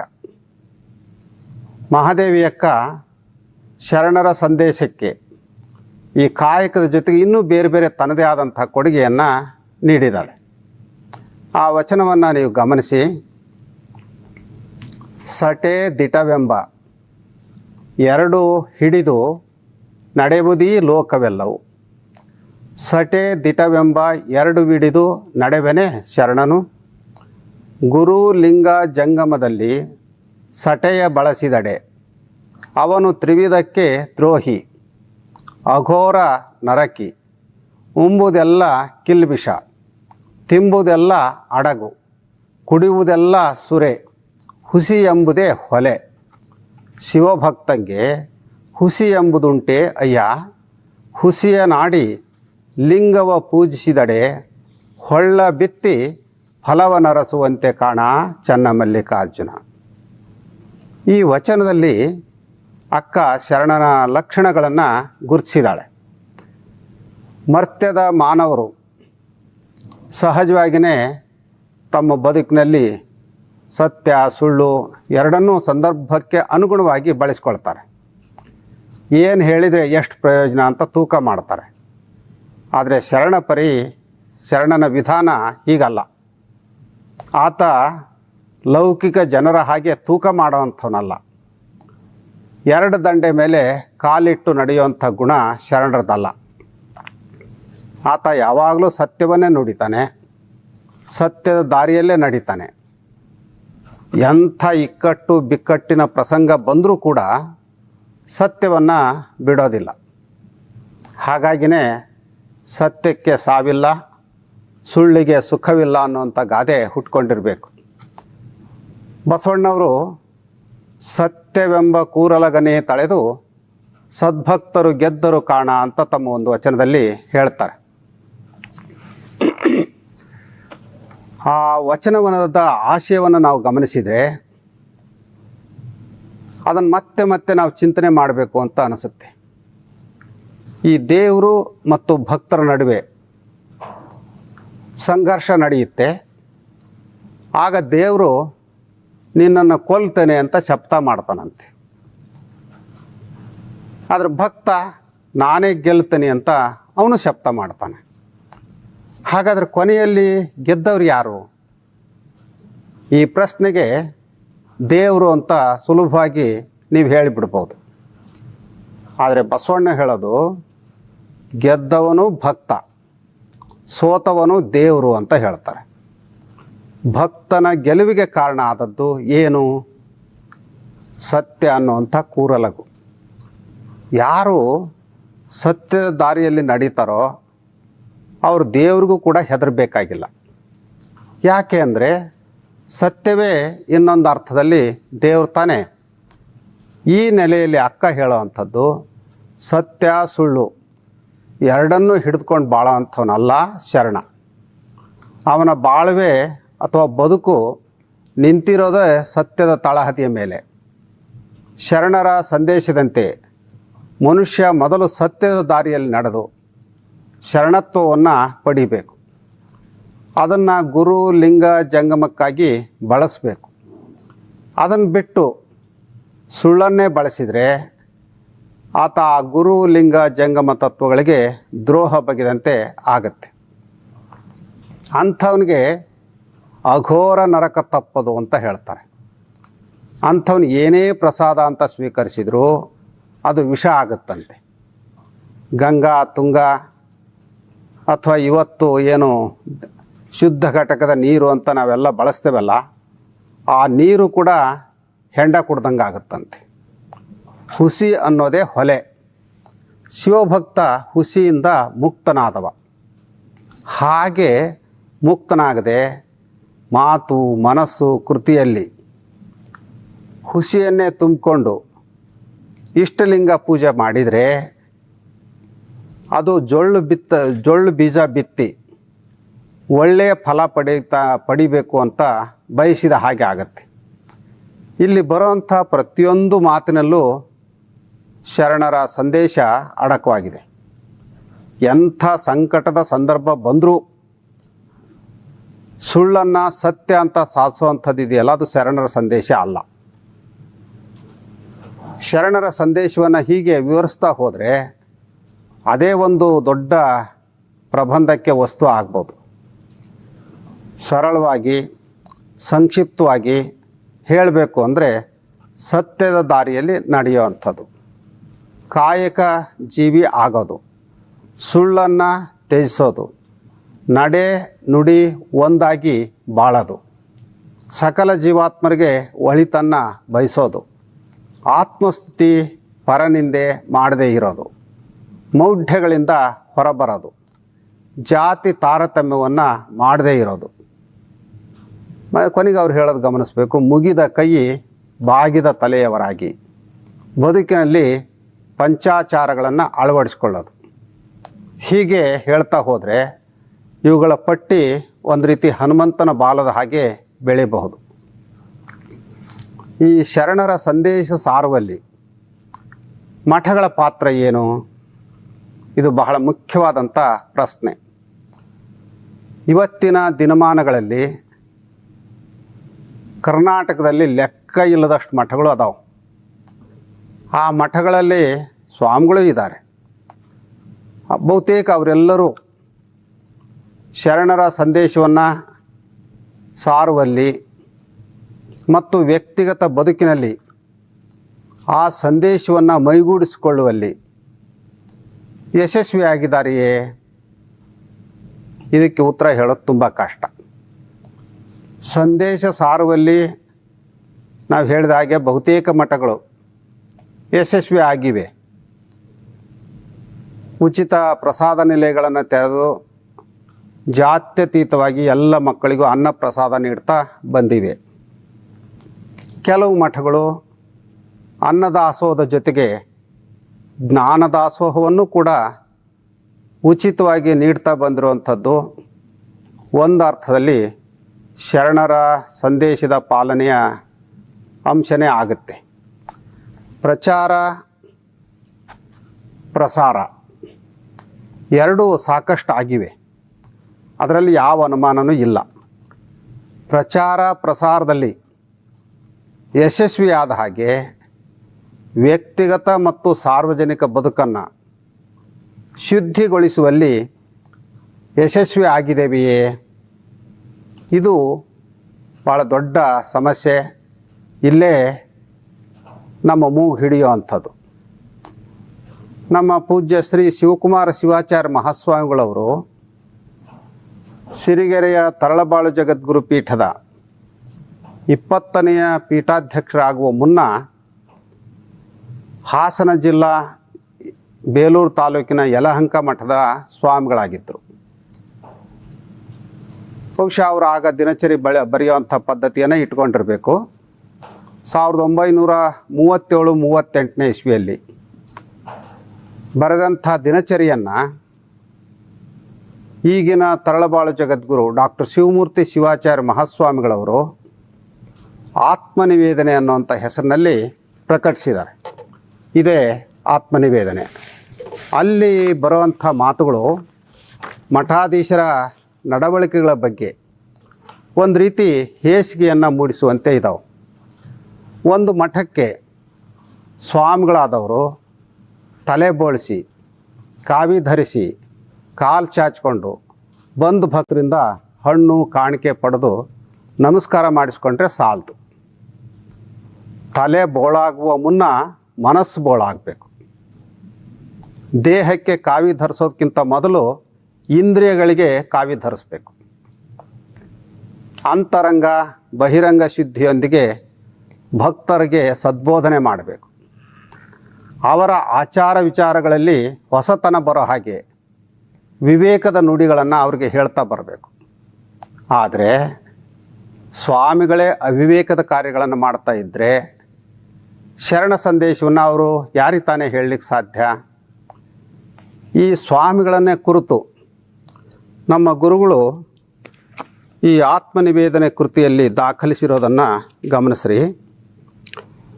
ಅವರು ಹೇಳ್ತಾರೆ, ಕೈಲಾಗದವನಾದರೆ ಈ ಮಾರ್ಗದಿಂದಲೇ ದೂರವಿರು. ಈ ಪವಿತ್ರ ಮಾರ್ಗಕ್ಕೆ ಕಲಂಕವನ್ನು ತರಬೇಡ. ಸಾರಿ ಸಾರಿ ಹೇಳುತ್ತೇನೆ, ವಿನಯದಿಂದ ಬೇಡಿಕೊಳ್ಳುತ್ತೇನೆ. ಗುರುತ್ವದ ಪವಿತ್ರತೆಯು ಜಗತ್ತಿನಲ್ಲಿ ಶಾಶ್ವತವಾಗಿರಲಿ. ಆಡಂಬರದ ಡಾಂಭಿಕದ ಗುರುತ್ವವನ್ನು ಕೈಬಿಡು. ಗುರುವಾಗು. ನಿಜವಾದ ಗುರುತ್ವದ ಮಹಿಮೆಯನ್ನು ಜಗತ್ತಿಗೆ ಬೋಧಿಸು. ಇದು ಗುರುಗಳಲ್ಲಿ ಬರೆದಿರುವಂಥದ್ದು. ಈ ವಿಚಾರಗಳನ್ನು ಅವ್ರು ಬರೀ ಉಪದೇಶ ಮಾಡಿಲ್ಲ, ತಮಗೂ ಹೇಳ್ಕೊಂಡಿದ್ದಾರೆ, ಇತರ ಸ್ವಾಮಿಗಳಿಗೂ ಕೂಡ ಹೇಳಿದ್ದಾರೆ. ಅವತ್ತಿನ ದಿನಮಾನಗಳಲ್ಲಿ ನಮ್ಮ ಪೂಜ್ಯರು ಅನೇಕ ಮಠಾಧೀಶರ ಬದುಕಿನ ವಿಧಾನವನ್ನು ಕಂಡು ಮತ್ತೆ ಅವರು ಬರೀತಾರೆ, ವ್ಯಭಿಚಾರವನ್ನು ಮಾಡುವ ನಾಮಧಾರಿ ಗುರುಗಳನ್ನು ನೋಡಲು ಮನಸ್ಸು ಬರುವುದಿಲ್ಲ. ದೇವರೇ, ಈ ಜಗತ್ತಿನಲ್ಲಿ ಯಾರೂ ಇಲ್ಲವಲ್ಲ. ಈ ಗುರುಗಳಾದವರಿಗೂ ಸಹ ಸ್ವಲ್ಪವೂ ಜ್ಞಾನವಿಲ್ಲವಲ್ಲ. ಶಿಷ್ಯರ ಭಯವೇ ಇಲ್ಲ. ಮೂರ್ಖ ಶಿಷ್ಯರು. ಇಂಥ ನೀಚರನ್ನು ಹೊಡೆದೇಕೆ ಓಡಿಸಬಾರದು? ಇಂಥವರಿಗೆಲ್ಲ ಬೆಲೆಯನ್ನು ಕೊಡುತ್ತಾ ಹೋದರೆ ಜಗದ್ವ್ಯಾಪಾರವೆಲ್ಲ ಕೆಟ್ಟು ಹೋಗುವುದರಲ್ಲಿ ಸಂಶಯವಿಲ್ಲ. ಇಂಥ ಮೂರ್ಖ ಶಿಷ್ಯರಿಗೆ ಇಂಥ ಮೂರ್ಖ ಗುರುಗಳೇ ಯೋಗ್ಯರೆಂದು ಹೇಳಬಹುದು. ಅಯ್ಯೋ ನೀಚ ಗುರುವರ್ಗವೇ, ನಿಮ್ಮ ಅಂತಸ್ತು ಎಲ್ಲಿತ್ತು, ಈಗ ಎಲ್ಲಿಗೆ ಬಂದಿರುತ್ತೆ? ನೀವು ದೇವರಿಗೂ ದೇವರಾಗಿದ್ದಿರಲ್ಲ ಅಂತ ಹೇಳಿ ಅಲ್ಲಿ ಬರೆಯೋದ್ರ ಮೂಲಕ ಗುರುಗಳು ಶಿಷ್ಯರ ಜವಾಬ್ದಾರಿಯನ್ನು ಹೆಚ್ಚಿಸಿದ್ದಾರೆ. ಅವರು ಏನು ಮಾಡಬೇಕು ಅನ್ನೋಂಥದ್ದನ್ನು ಪರೋಕ್ಷವಾಗಿ ಇದರಲ್ಲಿ ಹೇಳಿದ್ದಾರೆ. ಅವ್ರು ಮುಂದುವರೆದು ಮತ್ತೆ ಹೇಳ್ತಾರೆ, ಜಗತ್ತೆಲ್ಲ ವಿಷಯಾಭಿಮುಖವಾಗಿದೆ. ಯಾರಿಗೆ ಯಾವುದು ಅವಶ್ಯಕವಿಲ್ಲವೋ ಅದೆಲ್ಲ ಈಗ ಅವರಿಗೆ ಅವಶ್ಯಕವಾಗಿದೆ. ಒಬ್ಬರಿಗೂ ತಮ್ಮ ಜವಾಬ್ದಾರಿಯ ಜ್ಞಾಪಕವೇ ಇಲ್ಲ. ಈಗಿನ ಸನ್ಯಾಸಿಗಳಿಂದ ಜಗತ್ತಿಗೆ ಭಯಂಕರವಾದ ಹಾನಿಯಾಗಿದೆ. ಸನ್ಯಾಸಿಗಳು ಕೆಡಲು ಭಕ್ತರಲ್ಲಿರುವ ಅಜ್ಞಾನವೇ ಕಾರಣ. ಅಜ್ಞಾನವಿದ್ದಲ್ಲಿ ಸತ್ಯಕ್ಕೆ ಬೆಲೆ ಇಲ್ಲ. ಕಂದಾಚಾರಕ್ಕೆ ಬೆಲೆ ಇರುವವರೆಗೆ ಜಗತ್ತಿಗೆ ಸುಖವಿಲ್ಲ. ನಿರಕ್ಷರ ಕುಕ್ಷಿಗಳು, ವಿಷಯ ಕೂಪದಲ್ಲಿ ಬೆಳೆದವರು ಮತ್ತು ವಿಷಯದಲ್ಲೇ ತೊಳಲಿ ಬಳಲಿದವರು ಗುರುಗಳಾದರೆ ಯಾವ ಜಗತ್ತು ಉದ್ಧಾರವಾಗುತ್ತದೆ? ಗುರುಗಳಾಗುವುದೆಂದರೆ ನಾಟಕದಲ್ಲಿ ವೇಷ ಹಾಕಿಕೊಂಡು ಪಾರ್ಟು ಮಾಡುವುದೆಂದು ಜನರು ಭಾವಿಸಿರುವಂತೆ ತೋರುತ್ತದೆ. ಶಿವಶಿವ, ದನ ಕಾಯುವವರೆಲ್ಲ, ಸುಳ್ಳು ಹೇಳುವವರೆಲ್ಲ, ವಿಧವಾ ಪ್ರಿಯರೆಲ್ಲ ನಿನ್ನ ಹೆಸರಿನಿಂದ ದೇಶದಲ್ಲಿ ಮೆರೆಯುತ್ತಾರಲ್ಲ. ನೋಡ್ರಿ, ಒಬ್ಬ ಸ್ವಾಮಿಗಳಾಗಿ ಇಂಥ ಮಾತನ್ನು ಬರೀತಾರೆ ಅಂತಂದರೆ ಅವ್ರ ಕಾಲಕ್ಕೆ ಎಂಥೆಂಥ ಸ್ವಾಮಿಗಳನ್ನು ನೋಡಿರ್ಬೋದು. ಅವ್ರು ಬರೆದ ಹಾಗೆ ಆಗಿನ ಕಾಲದಲ್ಲಿ ಅವ್ರು ಅನೇಕರು ನಿರಕ್ಷರ ಕುಕ್ಷಿಗಳಾಗಿರ್ಬೋದು. ಆದರೆ ಈಗ ಅಕ್ಷರ ಬಲ್ಲಂಥ ಪದವೀಧರರೇ ಬಹುತೇಕ ಮಠಗಳಿಗೆ ಸ್ವಾಮಿಗಳಾಗಿದ್ದಾರೆ. ಅಂಥವ್ರ ಬದುಕು ಹೇಗಿದೆ ಅಂತ ಹೇಳಿ ಈಗ ಆಯಾ ಮಠದ ಭಕ್ತರೇ ವಿಮರ್ಶೆ ಮಾಡಬೇಕಾಗಿದೆ.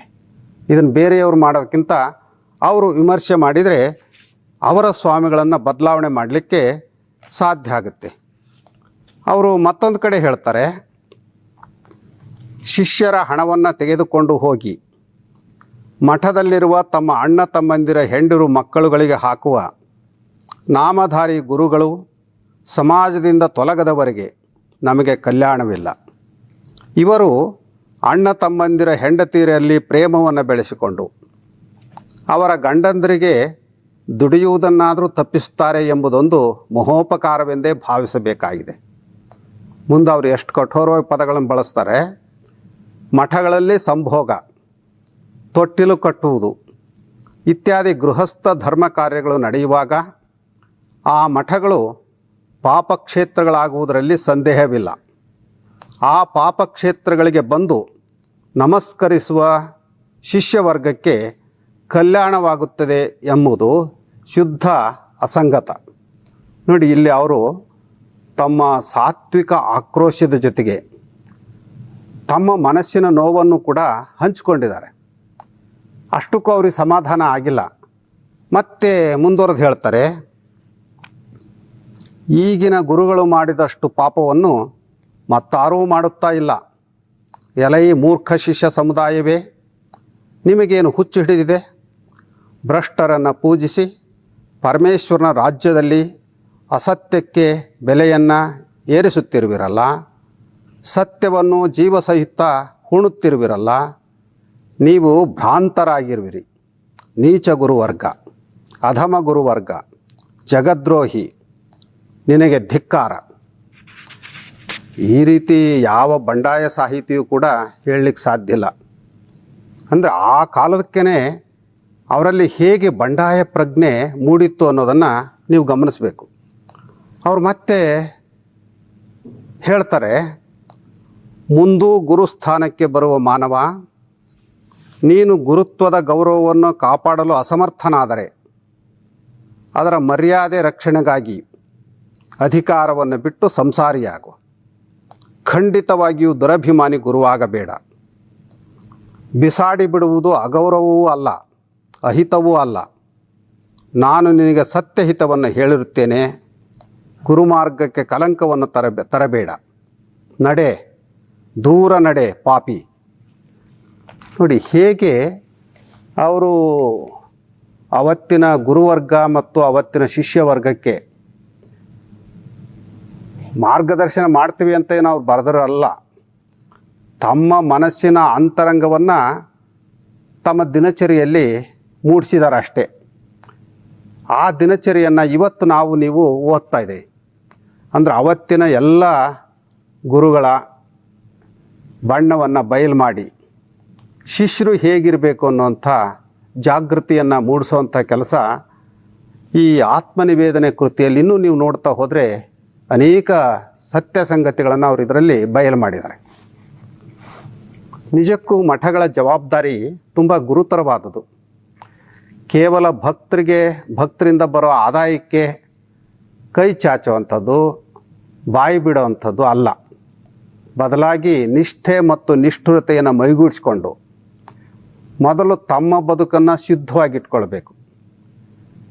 ಯಾರಾದರೂ ಒಬ್ಬ ಭಕ್ತ ತಪ್ಪು ಮಾಡಿದಾಗ ಅವನು ಶ್ರೀಮಂತನೋ, ಅಧಿಕಾರಿನೋ, ಜನಪ್ರತಿನಿಧಿಯೋ ಆಗಿದ್ದಾನೆ ಅಂತ ಹೇಳಿ ಮೌನವಾಗಿರೋದಲ್ಲ. ಅಂಥವನ ತಪ್ಪನ್ನು ಕೂಡ ಖಂಡಿಸಿ ಅವನನ್ನು ತಿದ್ದುವಂಥ ಪ್ರಯತ್ನವನ್ನು ಮಾಡಬೇಕು. ಬಡವ್ರಿಗೊಂದು, ಉಳಿದವ್ರಿಗೆ ಒಂದು ನೀತಿ ಆದರೆ ಆತ ಸತ್ಯಪಕ್ಷಪಾತಿಯಾಗಿರಲಿಕ್ಕೆ ಸಾಧ್ಯ ಇಲ್ಲ. ಶಿಷ್ಯರನ್ನು ಕೂಡ ಆ ಮಾರ್ಗದಲ್ಲಿ ಕರ್ಕೊಂಡು ಹೋಗಲಿಕ್ಕೆ ಆಗೋದಿಲ್ಲ. ಅವನು ಆ ದಾರಿಯಲ್ಲಿ ಹೋದ್ರೆ ಮಾತ್ರ ಶಿಷ್ಯರನ್ನ ಆ ದಾರಿಯಲ್ಲಿ ಕರ್ಕೊಂಡು ಹೋಗಲಿಕ್ಕೆ ಸಾಧ್ಯ. ಆ ಸಂದರ್ಭ ಮಾತ್ರ ಬಂದರೆ ಅವರು ಶರಣರ ಸಂದೇಶಗಳನ್ನು ಬೋಧಿಸುವಂಥ, ಪ್ರಚಾರ ಮಾಡುವಂಥ ಮನೋಬಲವನ್ನು ಮೈಗೂಡಿಸ್ಕೊಳ್ಳಿಕ್ಕೆ ಸಾಧ್ಯ. ಹಾಗಂತ ಈಗ ಯಾರಿಗೂ ಇಂಥ ಮನೋಬಲ ಇಲ್ಲ ಅಂತ ಅರ್ಥ ಅಲ್ಲ. ಅನೇಕ ಪ್ರಖ್ಯಾತ ಮಠಗಳು ಪ್ರಾರಂಭದಲ್ಲಿ ಅವು ಅಸ್ತಿತ್ವಕ್ಕೆ ಬಂದಾಗ ಶರಣರ ಸಂದೇಶದ ಹಾಗೆಯೇ ನಡ್ಕೊಂಡು ಭಕ್ತರ ಬದುಕನ್ನು ಹಸನು ಮಾಡಿರುವಂಥ ನಿದರ್ಶನಗಳು ಬೇಕಾದಷ್ಟು ಇದ್ದಾವೆ. ಬಹಳ ನಿಸ್ಪೃಹತೆಯಿಂದಲೇ ಆ ಕೆಲಸನ ಅವ್ರು ಮಾಡ್ಕೊಂಡು ಬಂದಿದ್ದಾರೆ. ಅದನ್ನು ನಾವು ಅಲಗಳಿಲಿಕ್ಕೆ ಆಗಲ್ಲ. ಆದರೆ ಕ್ರಮೇಣ ಅವು ತಮ್ಮ ಆಸ್ತಿ ಆದಾಯ ಹೆಚ್ಚಿಸ್ಕೊಳ್ತಾ ಅಲ್ಲಿನ ಸ್ವಾಮಿಗಳು ಸಹ ಒಂದು ರೀತಿ ಬಂಡವಾಳಶಾಹಿಗಳಂತೆ ವ್ಯವಹರಿಸ್ತಾ ಇರೋವಂಥದ್ದು ಮುಚ್ಚುಮರೆ ಅಲ್ಲ, ಅದು ತೆರೆದ ಸತ್ಯ. ಈಗೀಗಲಂತೂ ಕೆಲವು ಮಠಗಳು ಧರ್ಮ ಪ್ರಸಾರ, ಜನಜಾಗೃತಿ ಇವುಗಳನ್ನೆಲ್ಲ ಗೌಣವಾಗಿಸಿ ವ್ಯಾಪಾರಿ ಮನೋಭಾವನೆಯನ್ನು ಬೆಳೆಸ್ಕೊಳ್ತಾ ಇವೆ ಅಂತ ಹೇಳಿ ಜನರೇ ಅಲ್ಲಲ್ಲೇ ಮಾತಾಡೋವಂಥದ್ದು ನಮಗೆ ಕಿವಿಗೆ ಬಿದ್ದಿದೆ. ಇನ್ನು ಕೆಲವು ಮಠಗಳು ರಾಜಕೀಯ ಗೂಢಾಚಾರರಂತೆ ವರ್ತಿಸ್ತಾ ಇವೆ ಅಂತಲೂ ಶಿಷ್ಯರು ಮಾತನಾಡ್ತಾ ಇದ್ದಾರೆ. ತಮಗೆ ಬೇಕಾದ್ದನ್ನು ಪಡಿಲಿಕ್ಕಾಗಿ ರಾಜಕೀಯವನ್ನೇ ಒಂದು ಅಸ್ತ್ರವನ್ನಾಗಿ ಮಾಡಿಕೊಂಡು ತಮ್ಮ ಬೇಳೆಯನ್ನು ಬೇಯಿಸ್ಕೊಳ್ಳುವಂಥ ಸ್ವಾಮಿಗಳು ಇದ್ದಾರೆ ಅನ್ನೋಂಥದ್ದು ಶಿಷ್ಯರ ಅಭಿಪ್ರಾಯ.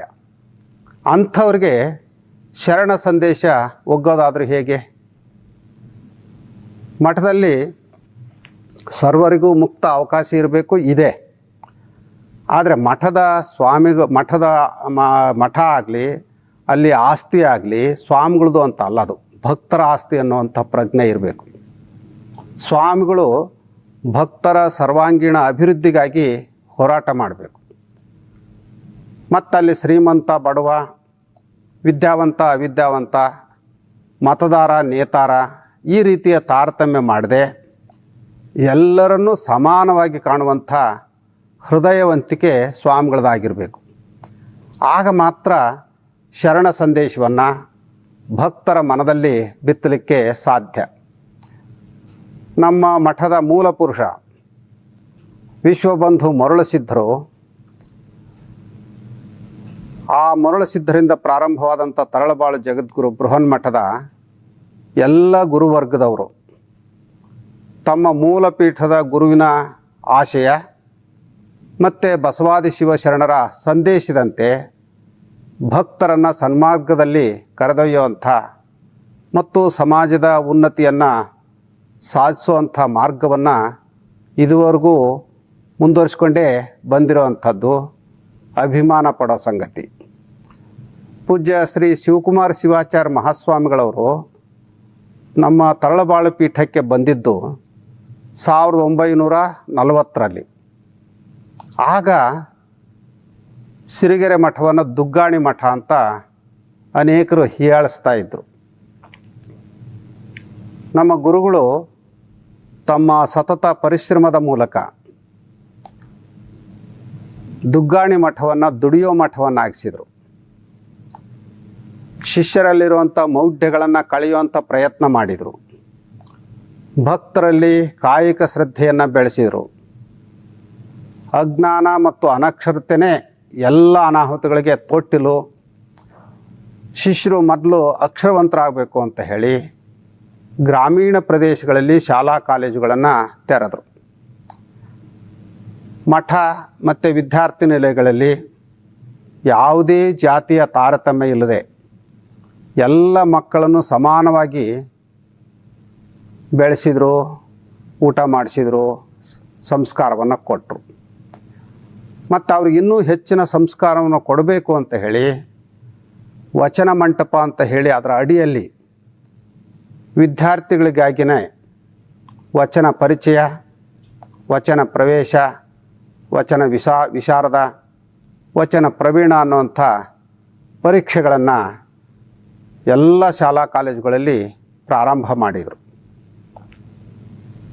ಶರಣರ ಸಂದೇಶವನ್ನು ಜನರ ಮನೆ ಮತ್ತು ಮನಕ್ಕೆ ಮುಟ್ಟಿಸುವಂಥ ನಿಟ್ಟಿನಲ್ಲಿ ಇಷ್ಟಲಿಂಗ ದೀಕ್ಷೆಗೆ ಒತ್ತು ಕೊಟ್ಟರು. ಶಿಷ್ಯರಿಗೆ ಅಷ್ಟಾವರಣ, ಪಂಚಾಚಾರ, ಷಟ್ಸ್ಥಲಗಳ ಅರಿವನ್ನು ಮೂಡಿಸಿ ಪ್ರತಿನಿತ್ಯ ಲಿಂಗ ಪೂಜೆಯೊಂದಿಗೆ ಕಾಯಕಶೀಲರಾಗುವ ಹಾಗೆ ಪ್ರೇರೇಪಿಸಿದರು. ಈ ಸರ್ವ ಶರಣ ಸಮ್ಮೇಳನ ಅನ್ನೋದ್ರ ಮೂಲಕ ಯಾರು ಶಾಲಾ ಕಾಲೇಜಿಗೆ ಹೋಗಿಲ್ವೋ ಅಂಥವ್ರಿಗೂ ಕೂಡ ಶರಣ ಸಂದೇಶವನ್ನು ಮುಟ್ಟಿಸುವಂಥ ಕಾರ್ಯವನ್ನು ಅವ್ರು ಮಾಡಿದರು. ಈಗ ಆ ಸಮ್ಮೇಳನಗಳನ್ನು ಅನೇಕ ಜನ ಅದೊಂದು ಸಂಚಾರಿ ವಿಶ್ವವಿದ್ಯಾಲಯ ಅಂತ ಕರೆಯೋದು ಉಂಟು. ಮಠದಲ್ಲಿ ಅಣ್ಣನ ಬಳಗ, ಅಕ್ಕನ ಬಳಗ, ತರಳಬಾಳು ಕಲಾ ಸಂಘ, ತರಳಬಾಳು ಪ್ರಕಾಶನ ಈ ರೀತಿಯ ಸಂಸ್ಥೆಗಳನ್ನು ತೆರೆದು ಅವುಗಳ ಮೂಲಕವೇ ಶರಣರ ಜಯಂತಿಗಳನ್ನು ಆಚರಿಸುವ, ವಚನಗಳನ್ನು ಹಾಡಿಸುವ, ನಾಟಕಗಳನ್ನು ಮಾಡಿಸುವ ಅನೇಕ ಕಾರ್ಯಗಳನ್ನು, ಅಷ್ಟೇ ಅಲ್ಲ ಪುಸ್ತಕ ಪ್ರಕಟಣೆ ಮಾಡುವಂಥ ಯೋಜನೆಯನ್ನು ಕೂಡ ಜಾರಿಯಲ್ಲಿ ತಂದು ಜನರನ್ನು ಜಾಗೃತಗೊಳಿಸುವಂಥ ಕಾಯಕವನ್ನು ಅವ್ರು ಮಾಡಿದರು. ಅವರ ಈ ಎಲ್ಲ ಕಾರ್ಯಕ್ರಮಗಳಿಗೆ ಒಂದು ರೀತಿ ತಳಹದಿಯಾಗಿದ್ದು ತರಳಬಾಳು ಹುಣ್ಣಿಮೆ. ಅದರ ಮೂಲಕವೂ ಕೂಡ ಶರಣರ ಸಂದೇಶವನ್ನು ತುಂಬ ವ್ಯವಸ್ಥಿತವಾಗಿ ಅವರು ಜನರ ಮನಕ್ಕೆ ಮುಟ್ಟಿಸುವಂಥ ಕಾರ್ಯವನ್ನು ಮಾಡ್ತಾ ಬಂದರು. ಅಷ್ಟೇ ಅಲ್ಲ, ಬಸವಣ್ಣನವರ ಎಲ್ಲ ವಚನಗಳನ್ನು ಆಂಗ್ಲ ಭಾಷೆಗೆ ಅನುವಾದಿಸುವಂಥ ಯೋಜನೆಯನ್ನು ಕೈಗೆತ್ತಿಕೊಂಡು ಇಂಗ್ಲೀಷ್ ಆವೃತ್ತಿಯನ್ನು ಪ್ರಕಟಿಸಿದ್ದು ಮತ್ತು ತಮಿಳಿನಲ್ಲಿ ವಚನಗಳನ್ನು ಪ್ರಕಟಿಸಿದ್ದು ಈ ಶರಣ ಸಂದೇಶವನ್ನು ಸಾರಲಿಕ್ಕೆ ಮಠಗಳು ಏನು ಮಾಡ್ಬೋದು ಅನ್ನೋದಕ್ಕೆ ಒಂದು ದಿಕ್ಸೂಚಿ ಅಂತ ನಾವು ಭಾವಿಸಿದ್ದೇವೆ. ಅವರು ಹಾಕಿಕೊಟ್ಟಂಥ ದಾರಿಯಲ್ಲೇ ಇವತ್ತು ತರಳಬಾಳು ಮಠ ಹೆಜ್ಜೆ ಇಡ್ತಾ ಇದೆ. 21ನೇ ಪೀಠಾಧ್ಯಕ್ಷರಾಗಿರುವ ಡಾಕ್ಟರ್ ಶಿವಮೂರ್ತಿ ಶಿವಾಚಾರ್ಯ ಮಹಾಸ್ವಾಮಿಗಳವರು ಸಹ ಅನೇಕ ಸಾರಿ ವಿದೇಶಗಳಿಗೆ ಭೇಟಿ ನೀಡಿ ಅಲ್ಲಿರೋಂಥ ವಿಶ್ವವಿದ್ಯಾಲಯ ಮತ್ತಿತರ ಕಡೆ ಶರಣರ ವಿಚಾರಗಳಿಗೆ ಸಂಬಂಧಪಟ್ಟಂಥ ಉಪನ್ಯಾಸಗಳನ್ನು ನೀಡಿ ಆ ವಿದೇಶಿಯರು ಕೂಡ ಶರಣ ತತ್ವಕ್ಕೆ ತಲೆಬಾಗುವ ಹಾಗೆ ಮಾಡಿದ್ದಾರೆ. ಶರಣರ ವಚನಗಳನ್ನು ಅಂತರ್ಜಾಲದ ಮೂಲಕ ಪ್ರಸಾರ ಮಾಡಿದ್ದಾರೆ. ಹೀಗೇ ಕರ್ನಾಟಕದಲ್ಲಿ ಇರುವಂಥ ಬಹುತೇಕ ಮಠಗಳು ಶರಣ ಸಂದೇಶವನ್ನು ಸಾರುವಲ್ಲಿ ಹಿಂದೇನು ಬಿದ್ದಿಲ್ಲ. ಅದರಲ್ಲೂ ಬಹಳ ಚಿಕ್ಕ ಪುಟ್ಟ ಮಠಗಳು ಈ ಕಾಯಕವನ್ನು ತುಂಬ ಪರಿಣಾಮಕಾರಿಯಾಗಿ ಮಾಡ್ತಾ ಬಂದಿವೆ. ಆದರೆ ಅವು ಪಾಪ ನಮ್ಮ ಹಾಗೆ ಬಯಲಿ ಬರೋಕ್ಕಾಗಿಲ್ಲ, ಎಲೆಮರೆಯ ಕಾಯಂತೆ ಇದ್ದು ತಮ್ಮ ಕೆಲಸವನ್ನು ತಾವು ಶ್ರದ್ಧೆಯಿಂದ ನಿಭಾಯಿಸ್ತಾ ಈಗಲೂ ಇದ್ದಾರೆ. ಬಹುತೇಕ ಮಠಗಳು ಶರಣ ಸಾಹಿತ್ಯ ಕೃತಿಗಳನ್ನು ಪ್ರಕಟಿಸುವಂಥ, ಶರಣ ಸಮ್ಮೇಳನವನ್ನು ಮಾಡುವಂಥ, ಅಂತರ್ಜಾಲದ ಈಗಂತೂ ಬಹಿರಂಗವಾಗಿ ಯಾರೂ ಸಭೆ ಸಮಾರಂಭಗಳನ್ನು ಮಾಡೋದು ಹಾಗಿಲ್ವಲ್ಲ, ಅದಕ್ಕೆ ಎಲ್ಲರೂ ಅಂತರ್ಜಾಲದ ಮೂಲಕ ಶರಣರ ಸಂದೇಶಗಳನ್ನು ಪ್ರಸಾರ ಮಾಡುವಂಥ ಕಾಯಕವನ್ನು ತುಂಬ ಪರಿಣಾಮಕಾರಿಯಾಗಿಯೇ ಮಾಡ್ತಾ ಇದ್ದಾರೆ. ಪ್ರಚಾರ ಪ್ರಸಾರ ದೊಡ್ಡ ಪ್ರಮಾಣದಲ್ಲೇ ನಡೀತಾ ಇದೆ. ಇದ್ರ ಜೊತೆಗೆ ತುರ್ತಾಗಿ ಆಗಬೇಕಾಗಿರುವಂಥದ್ದು ಅದನ್ನು ಆಚಾರದಲ್ಲಿ ತರುವಂಥದ್ದು. ಪ್ರಚಾರ ಪ್ರಸಾರ ಆಚಾರ ಜೊತೆಯಲ್ಲಿ ಸಾಗಿದಾಗ ಮಾತ್ರ ಶರಣರ ಸಂದೇಶ ವ್ಯಕ್ತಿಯ ಮತ್ತು ಸಮಾಜದ ಆರೋಗ್ಯವನ್ನು ಸುಧಾರಿಸಲಿಕ್ಕೆ ನೆರವಾಗಬಹುದು. ಆಚಾರವಿಲ್ಲದ ಪ್ರಚಾರದಿಂದ ವ್ಯಕ್ತಿಯ ಉನ್ನತಿಯೂ ಇಲ್ಲ, ಸಮಾಜದ ಪ್ರಗತಿಯೂ ಇಲ್ಲ.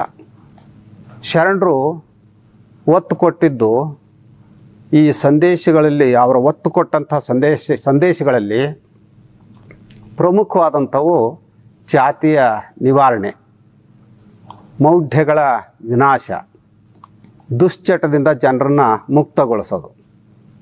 ಆದರೆ ಇವತ್ತಿಗೂ ಇವು ಸಮಾಜಕ್ಕೆ ಒಂದು ರೀತಿಯ ಶಾಪ ಆಗ್ತಾನೇ ಇವೆ.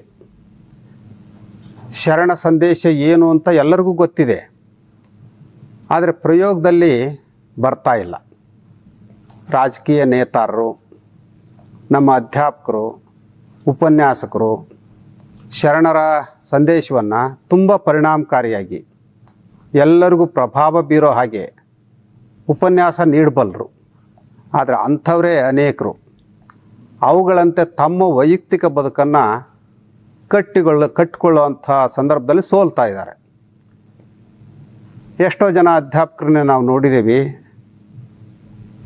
ಅವ್ರಿಗೆ ಈ ಕುಡ್ತನ ಬಿಡೋಕ್ಕೆ ಆಗ್ತಾಯಿಲ್ಲ. ಅವ್ರ ಹೆಂಡತಿ ಮಕ್ಕಳು ನಮ್ಮ ಹತ್ರ ಬಂದು ಗೋಳು ಹೊಯ್ಕೊಳ್ತಾರೆ. ಬಹುಶಃ ಇಂಥದೇ ಸ್ಥಿತಿ ಕೆಲವು ಮಠಗಳಿಗೂ ಬಂದಿದೆ ಅಂದರೆ ತಪ್ಪೇನಲ್ಲ. ಈಗಲಾದರೂ ನಮ್ಮ ಮಠಗಳಲ್ಲಿರುವಂಥ ಸ್ವಾಮಿಗಳವರು ತಮ್ಮ ಮಠದಲ್ಲಿ ಜಾತಿ ಕಾಲಿಡದ ಹಾಗೆ, ಮೌಢ್ಯಕ್ಕೆ ಅವಕಾಶ ಇಲ್ಲದಂತೆ, ಸ್ಥಾವರ ಪೂಜೆ ನಡೆಯದ ಹಾಗೆ, ಜಾತ್ಯತೀತವಾಗಿ ಎಲ್ಲ ಜನರಿಗೂ ಸಮಾನ ಅವಕಾಶವನ್ನು ಕಲ್ಪಿಸಿಕೊಡುವಂಥ ಸಂಕಲ್ಪ ಮಾಡೋ ಅಗತ್ಯ ಇದೆ. ಆಗ ಅವರು ಶಿಷ್ಯರ ಮೌಢ್ಯಗಳನ್ನು ಬಿಡಿಸಲಿಕ್ಕೆ, ಅವರ ದುರಭ್ಯಾಸಗಳನ್ನು ಮುಕ್ತಗೊಳಿಸಲಿಕ್ಕೆ ಖಂಡಿತ ಸಾಧ್ಯ ಆಗುತ್ತೆ. ಈ ನಿಟ್ಟಿನಲ್ಲಿ ಜಂಗಮರಿಗೆ ಮತ್ತು ಆಸಕ್ತ ಯುವಕ ಯುವತಿಯರಿಗೆ ಶರಣರ ಸಂದೇಶಗಳನ್ನು ಆಚರಣೆಯಲ್ಲಿ ತರುವಂಥ ಪ್ರಾಯೋಗಿಕ ತರಬೇತಿಯ ಅವಶ್ಯಕತೆ ತುಂಬ ಇದೆ. ಇದು ಯಾರೋ ಒಬ್ಬಿಬ್ಬರು ಮಾಡಿದರೆ ಆಗಲ್ಲ. ಎಲ್ಲ ಮಠಗಳು ಕೂಡ ಈ ಬಗ್ಗೆ ಚಿಂತನೆ ಮಾಡಿ ಆ ರೀತಿಯ ತರಬೇತಿಯನ್ನು ಪ್ರಾರಂಭ ಮಾಡಿದರೆ ಖಂಡಿತ ಸಮಾಜದಲ್ಲಿ ಸುಧಾರಣೆಯನ್ನು ತರಬಹುದು. ತಳ ಸಮುದಾಯದ ಜನರು ಕುಡಿತಾರೆ ಅಂತ, ದುರಭ್ಯಾಸಗಳಿಗೆ ಬಲಿಯಾಗಿದ್ದಾರೆ ಅಂತ ದೂರುವಂಥ ಕಾಲ ಈಗ ಬದಲಾವಣೆ ಆಗಿಬಿಟ್ಟಿದೆ. ಈಗ ತಳ ಸಮುದಾಯದವರು ಅಷ್ಟೇ ಅಲ್ಲ, ಎಲ್ಲ ವರ್ಗದವರು ಆ ದುರಭ್ಯಾಸಗಳ ದಾಸರಾಗಿ ತಮ್ಮ ನೈತಿಕತೆಗೆ ತಾವೇ ಕಲ್ಲು ಹಾಕ್ಕೊಳ್ತಾ ಇದ್ದಾರೆ. ಈ ಬಗ್ಗೆನೂ ಕೂಡ ಮಠಾಧೀಶರು ಸಂಘಟಿತರಾಗಿ ಸರ್ಕಾರದ ಮೇಲೆ ಒತ್ತಡ ತಂದು ಮಧ್ಯಮುಕ್ತ ಕರ್ನಾಟಕ ಮಾಡುವಂಥ ಪ್ರಯತ್ನದಲ್ಲಿ ಸಫಲರಾಗಬೇಕಾಗಿದೆ. ಜೊತೆಗೆ ತಮ್ಮ ತಮ್ಮ ವಲಯದಲ್ಲಿ ಜನರ ಮನಸ್ಸನ್ನು ಪರಿವರ್ತಿಸಿ ಅವರನ್ನು ದುಶ್ಚಟಗಳಿಂದ ಮುಕ್ತಗೊಳಿಸುವಂಥ ಕೆಲಸನ ಬಹಳ ನಿಷ್ಠುರವಾಗಿ ಮಾಡೋ ಅಗತ್ಯ ಇದೆ. ಎಲ್ಲ ಜನರು ವಿವೇಕವಂತರಾದರೆ, ಸಜ್ಜನಿಕೆಯನ್ನು ಬೆಳೆಸ್ಕೊಂಡ್ರೆ, ನೈತಿಕ ನೆಲೆಗಟ್ಟನ್ನು ಭದ್ರಪಡಿಸ್ಕೊಂಡ್ರೆ, ಕಾಯಕಶೀಲರಾದರೆ ಆಗ ವ್ಯಕ್ತಿಯ ಕಲ್ಯಾಣದ ಜೊತೆಗೆ ಸಮಾಜದ ಕಲ್ಯಾಣವೂ ಆಗುತ್ತೆ. ಈ ನೆಲೆಯಲ್ಲಿ ಮಠಗಳು ಒಂದು ಅರ್ಥದಲ್ಲಿ ಅನುಭವ ಮಂಟಪಗಳಾಗಿ, ಏನು 12ನೇ ಶತಮಾನದಲ್ಲಿ ಅನುಭವ ಮಂಟಪದಲ್ಲಿ ಏನೇನು ಕಾರ್ಯಗಳು ನಡೀತಾ ಇದ್ದವು ಅವುಗಳನ್ನು ಮತ್ತೆ ಇವತ್ತು ಜಾರಿಯಲ್ಲಿ ತರುವಂಥ ಸಂಕಲ್ಪ ಮಾಡಬೇಕು.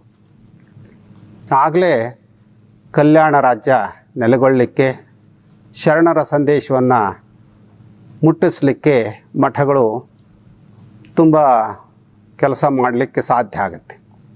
ಇಷ್ಟು ಮಾತುಗಳನ್ನು ಹೇಳ್ತಾ ಇವತ್ತು ಡಾಕ್ಟರ್ ಬಸವರಾಜ್ ಸಾದರ್ ಅವರು ಶರಣರ ಸಂದೇಶ, ಮಠಗಳ ಪಾತ್ರ, ಈ ವಿಷಯ ಕುರಿತಂತ ಹೇಳಬಹುದಾದಂಥ ಅನೇಕ ಮಾತುಗಳನ್ನು ತುಂಬ ಸೀಮಿತ ಅವಧಿಯಲ್ಲಿ ಹೇಳಿದ್ದಾರೆ.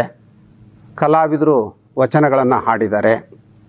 ತಂತ್ರಜ್ಞರು ಅಂತರ್ಜಾಲದ ಮೂಲಕ ಈ ಎಲ್ಲ ಮಾತುಗಳನ್ನು ನಿಮಗೆ ತಲುಪಿಸ್ತಾ ಇದ್ದಾರೆ. ಸುದ್ದಿ ಮಾಧ್ಯಮದವರು ಸಹ ಪ್ರತಿದಿನದ ಕಾರ್ಯಕ್ರಮವನ್ನು ವರದಿ ಮಾಡ್ತಾ ಇದ್ದಾರೆ. ಅಂತರ್ಜಾಲದ ಈ ಕಾರ್ಯವನ್ನು ಮೆಚ್ಚಿ ಅನೇಕರು ಆರ್ಥಿಕ ನೆರವನ್ನು ನೀಡಲಿಕ್ಕೆ ನಮ್ಮ ಕಾರ್ಯಕರ್ತರಿಗೆ ಫೋನ್ ಮಾಡ್ತಾ ಇದ್ದಾರೆ. ಅಂಥವರೆಲ್ಲರಿಗೂ ಕೂಡ ಕೃತಜ್ಞತೆಗಳು. ಮತ್ತೆ ಕಲ್ಯಾಣದ ಸಂದೇಶ, ಮತ್ತೆ ಕಲ್ಯಾಣದ ಸಂದೇಶ.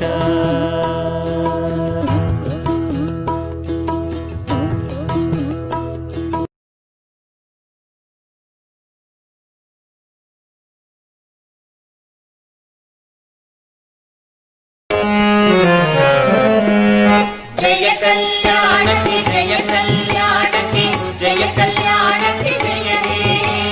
ಜಯ ಕಲ್ಯಾಣಕ್ಕೆ ಜಯ ಕಲ್ಯಾಣಕ್ಕೆ ಜಯ ಕಲ್ಯಾಣಕ್ಕೆ ಜಯ ಹೇ. ಜಯ ಗೀತೆ ಹಾಡಿ ಜನರೆಲ್ಲ ಕೂಡಿ ಶರಣರ ಹಾಡಿ ಪಾಡಿ, ಶರಣರ ಹಾಡಿ ಪಾಡಿ.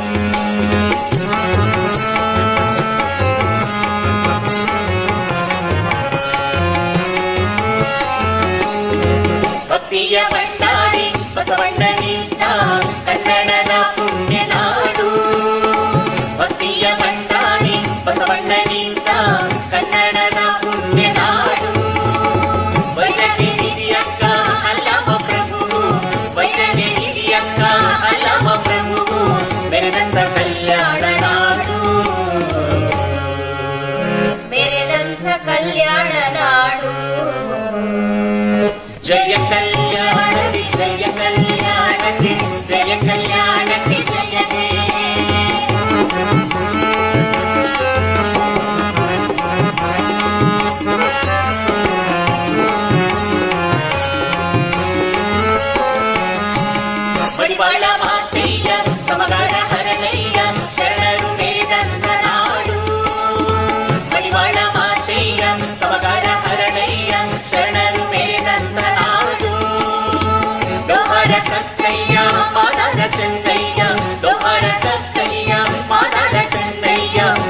ಉದಿಸಿದ ಕಲ್ಯಾಣ ನಾಡು, ಉದಿಸಿದ ಕಲ್ಯಾಣ ನಾಡು. ಜಯ ಕಲ್ಯಾಣಕ್ಕೆ ಜಯ ಕಲ್ಯಾಣಕ್ಕೆ ಜಯ ಕಲ್ಯಾಣಕ್ಕೆ ಜಯವೇ.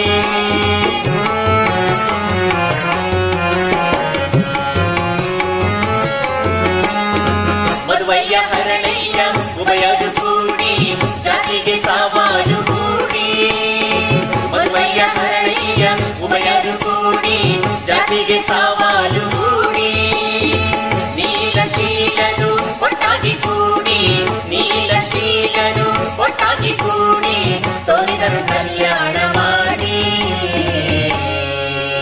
ತೋರಿದರು ಕಲ್ಯಾಣ ಮಾಡಿ. ಜಯ ಕಲ್ಯಾಣಕ್ಕೆ ಜಯ ಕಲ್ಯಾಣಕ್ಕೆ ಜಯ ಕಲ್ಯಾಣಕ್ಕೆ ಜಯವೇ.